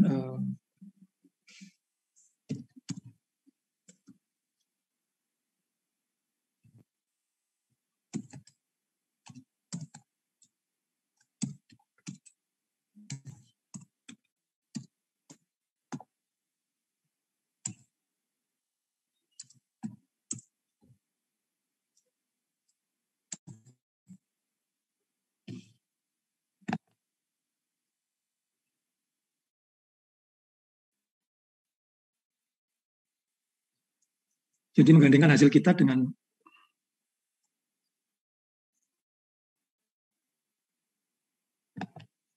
apa, sepertinya banyak yang hasilnya jelek ya. Hasilnya jelek.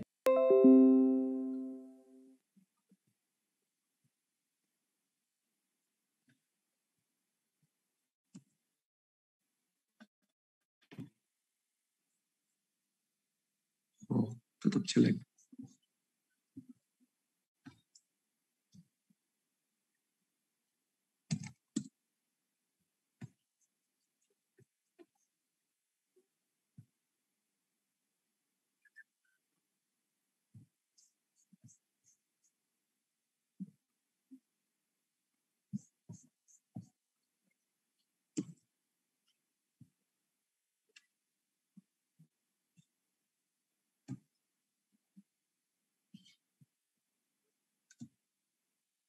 Sorry, has.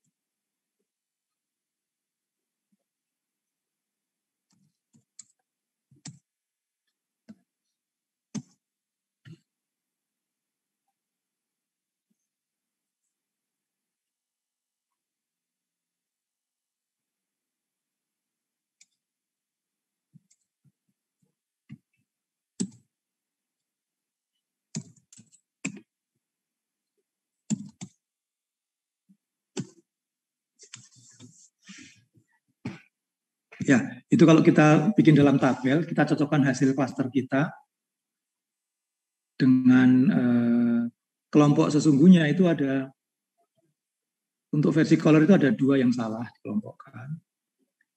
Untuk versi unika itu ada 14 yang salah dikelompokkan. Ya, jadi ini errornya ada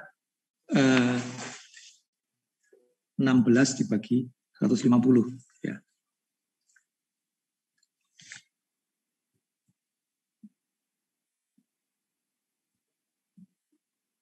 Ya, jadi perintahnya seperti ini, kemudian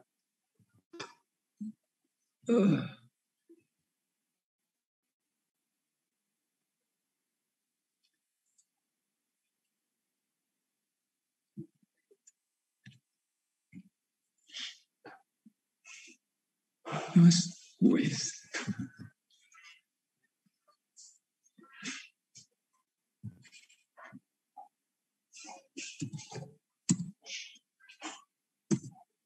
Itu ya.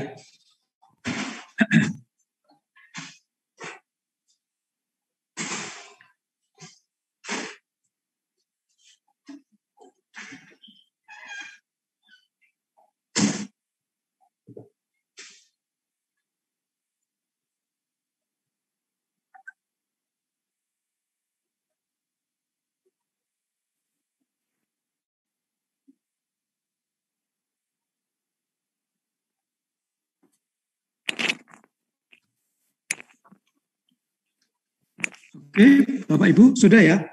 Pak Budi itu kayaknya ada yang berbeda hasilnya dari Arief Kurniawan. Mungkin Mas Arief bisa langsung aja. Oh, sangat mungkin berbeda hasilnya. Sangat mungkin berbeda hasilnya karena dia kan menggunakan inisial center yang berbeda-beda. Jadi perlu diulang ya. Tapi nanti kurang lebihnya akan seperti ini. Jadi stosa ini bisa dikelompokkan secara tepat, versicolor bisa 2 yang salah, kemudian virginica ada 14 yang salah. Oke, siap. Mungkin perbedaannya seperti itu. yang saya, Pak. Kasusnya juga gitu, Pak Budi. Hanya label yang berbeda. Kalau di saya, stosa di... Hanya label yang berbeda, ya? Hanya situ sih. Tapi sisanya, kalau angka sama, cuma beda label kalau saya. Beda label, betul. Jadi 1 jadi 2, kelompoknya sama gitu ya. Iya. Itu memang klaster seperti itu. Betul. Jadi memberi namanya bisa berbeda-beda, tapi konsisten. Tapi dibebaskan ya, menentukan itu ya, titik itunya. Titik awalnya bebas tadi. Bebas. Oke. Ya. Boleh update di chat, Pak Arief, mungkin apakah yang berbeda label seperti yang saya atau ada perbedaan lain?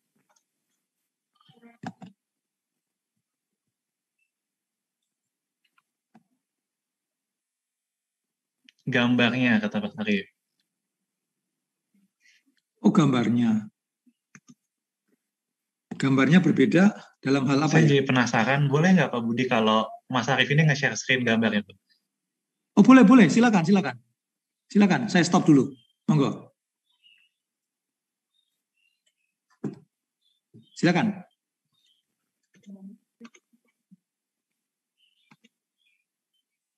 Oh, oke. Ini sepertinya dia sepertinya ini dilihat dari dimensi lain sepertinya.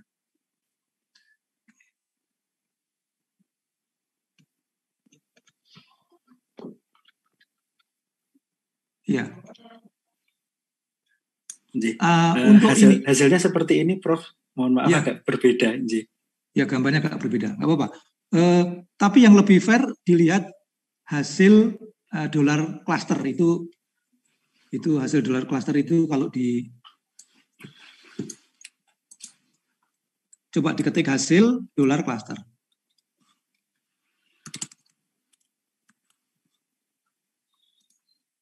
Nah, itu berarti 50 data pertama mengelompok di kelompok 3 stosa gitu ya. Kemudian 50 data berikutnya itu di versicolor gitu ya. Tapi ada beberapa yang salah ya, 2 itu ya. Ada yang salah.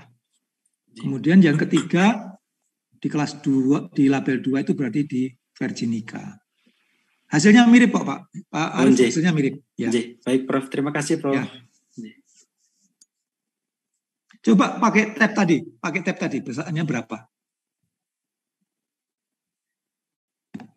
Pakai tabel ini, hasil cluster dibandingkan dengan spesies aslinya, nanti gimana? Baik, Prof, saya coba dulu, Prof. Ya, yang kayak ini 2, di versicolor ini dia salah di label, 14 untuk virginica salah di label.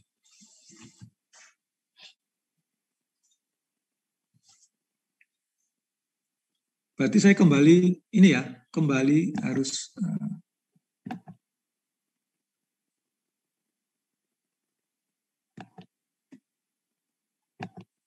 nah, sekarang bisa saya menentukan jumlah klaster yang bagus berapa gitu ya. Sum square within jumlah baris dari ini dikalikan dengan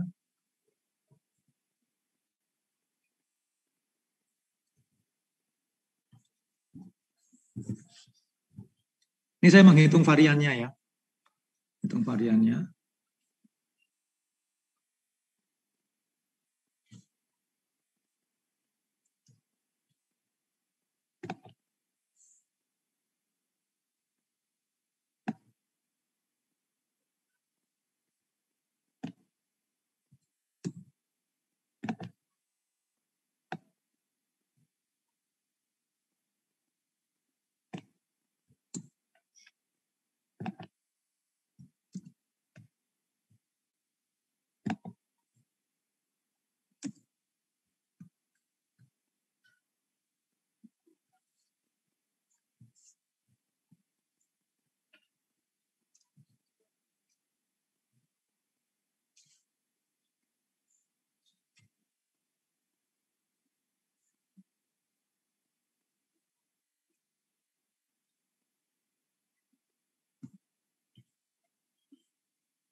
Ini mestinya benar nih, enggak mau.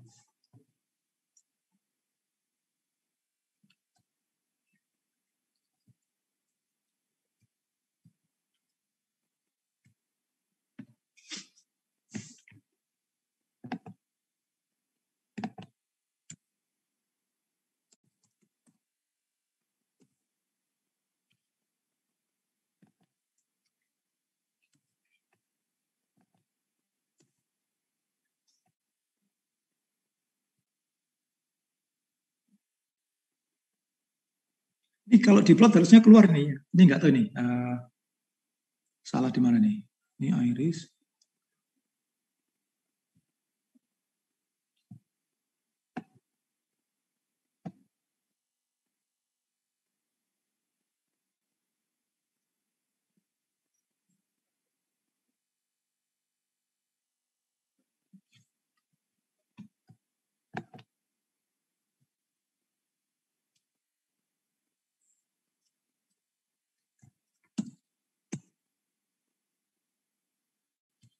Nah ini kalau diplot secara sederhana sebenarnya seperti ini ya.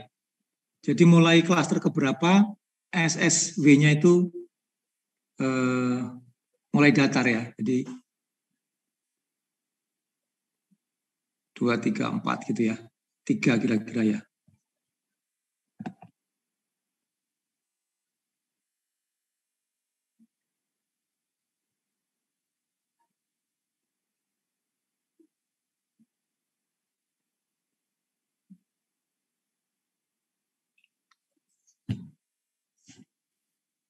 Ini elbow teknik tadi ya untuk memplot.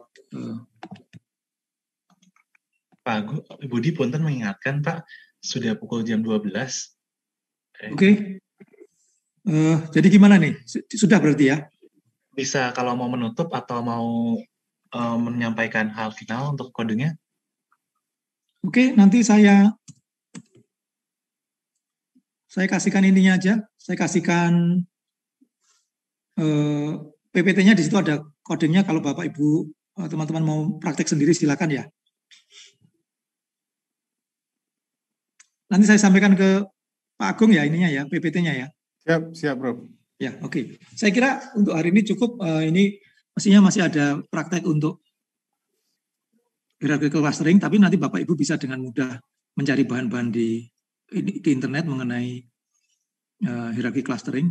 Kalau nanti misalkan ada pertanyaan, silakan bisa hubungi saya. Kalau saya bisa akan saya jawab, kalau enggak ya saya cari-carikan ya.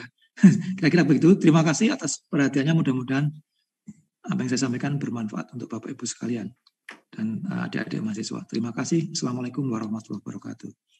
Waalaikumsalam warahmatullahi wabarakatuh. Di sini sudah ada 4 pertanyaan yang masuk. Kira-kira Pak Agung masih ada waktu untuk tanya jawab kah? Boleh, silakan kalau Prof. Budi masih berkenan menjawab. Ya, silakan. Oke, baik. Ada 4 pertanyaan yang masuk. Supaya bisa dilihat dari teman-teman yang nonton di YouTube juga, boleh saya izin share screen pertanyaannya, Pak Budi? Oh iya, monggo. Baik, berarti saya ya? Tolong di stop sharing kalau begitu. Saya berarti stop sharing ya? Oke. Iya.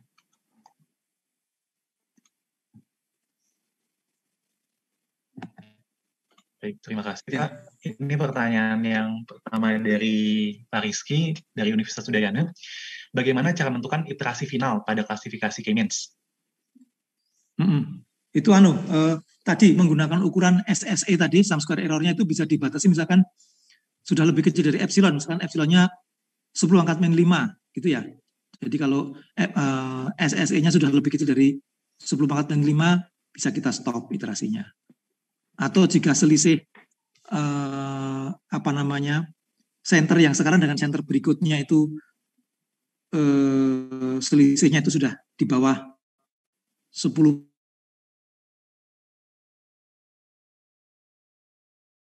atau 10⁻⁵, bisa di stop. Berarti kira-kira begitu, Pak Rizky atau Mas Rizky atau Beli Rizky. Kemudian yang kedua, Ibu Pujiastuti ini. Selamat siang Bu Puji. Ini teman di Facebook, ini juga pembaca cerita cerbung saya. Bagaimana caranya selain mengelompokkan data pada klaster yang sesuai, tetapi juga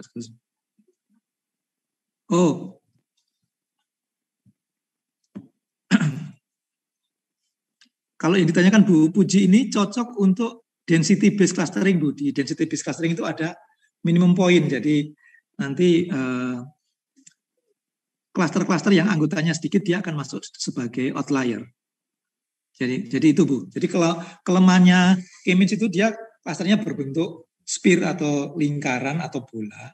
Jadi dipaksa masuk ke situ. Nah, nanti ada titik-titik yang sebenarnya dalam satu klaster itu anggotanya sedikit, itu yang disebut border point, dia akan digabung dengan klaster yang lain atau dia masuk ke outlier, itu memang dia nggak punya anggota.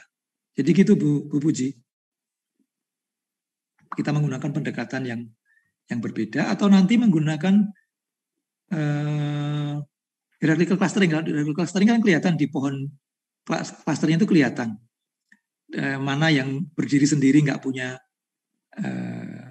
kelompok atau dia dipaksakan bergabung dengan kelompok lain pada saat-saat akhir karena jaraknya jauh.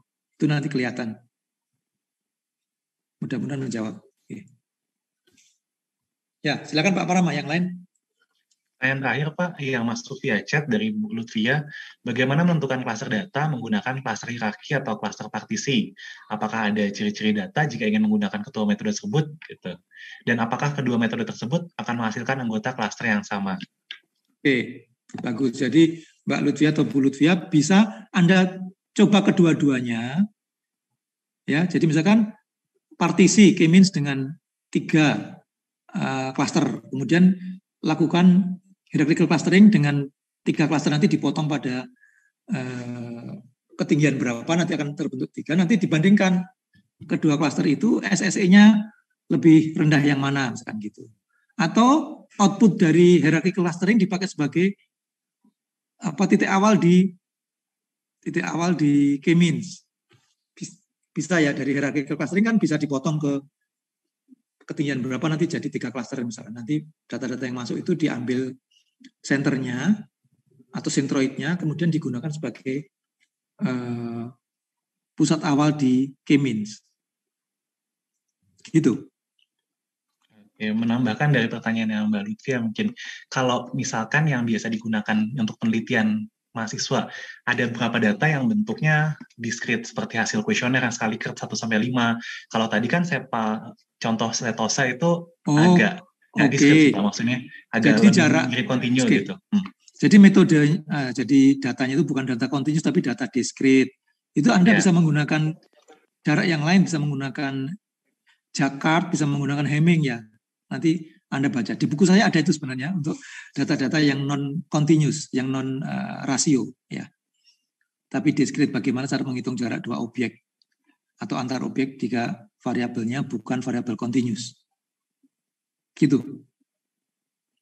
Oke, baik. Terima kasih banyak atas penjelasannya. Pertanyaan yang masuk tadi cukup 3, dan karena waktu juga sudah terbatas, kita akan akhiri untuk materi sesi kedua tentang data mining clustering dengan R.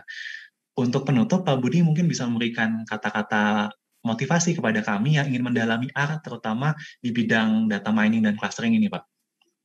Oke, baik Pak Parama. Ya, Bapak Ibu sekalian, jadi belajar data mining ini sepertinya penuh tantangan ya, karena software-nya berubah, juga teknik-tekniknya berubah. Jadi gara-gara saya disuruh mengisi ini, saya juga belajar lagi. Kalau enggak ya cukup dari tahun ke tahun saya mengajar di kelas data mining aja begitu-begitu. Tapi gara-gara disuruh ini saya baca-baca lagi dan ternyata banyak ilmu baru yang bisa saya serap. Jadi Bapak Ibu bisa rajin-rajin latihan gitu ya. Nanti kalau sudah mengenal satu teknik, belajar yang lain akan gampang. Ya, mulai dari yang sederhana, setelah itu belajar yang lebih rumit gitu. Walaupun nanti mungkin juga kecewa ternyata yang lebih rumit tidak menghasilkan hasil yang lebih bagus gitu. Ya, begitu kira-kira. Selamat mencoba lagi meneruskan tadi praktek R tadi. Nanti saya berikan itunya PPT-nya. Baik, terima kasih banyak Pak Budi sudah berkenan pada pagi dan siang hari ini untuk sharing, berbagi, dan mengajarkan kepada kami tentang data mining clustering, apalagi menggunakan fitur R. Dari awal kita sudah sama-sama belajar tentang fungsi clustering, baik fungsi komersil atau fungsi medik tadi, mengelompokkan yang sakit jantung, terus juga ada konsep similarity dan dissimilarity. Lalu Pak Budi telah mengajarkan pendekatan clustering, termasuk juga K-means, termasuk beberapa variannya seperti K-median dan K-medoids. Yang saya suka ada konsep-konsep menarik tadi seperti Agnes dan Diana, agglomerative nesting dan juga divisive analysis yang saya baru dengar dan merefresh juga. Oh iya, ternyata mudah dihafal dengan singkatan ini.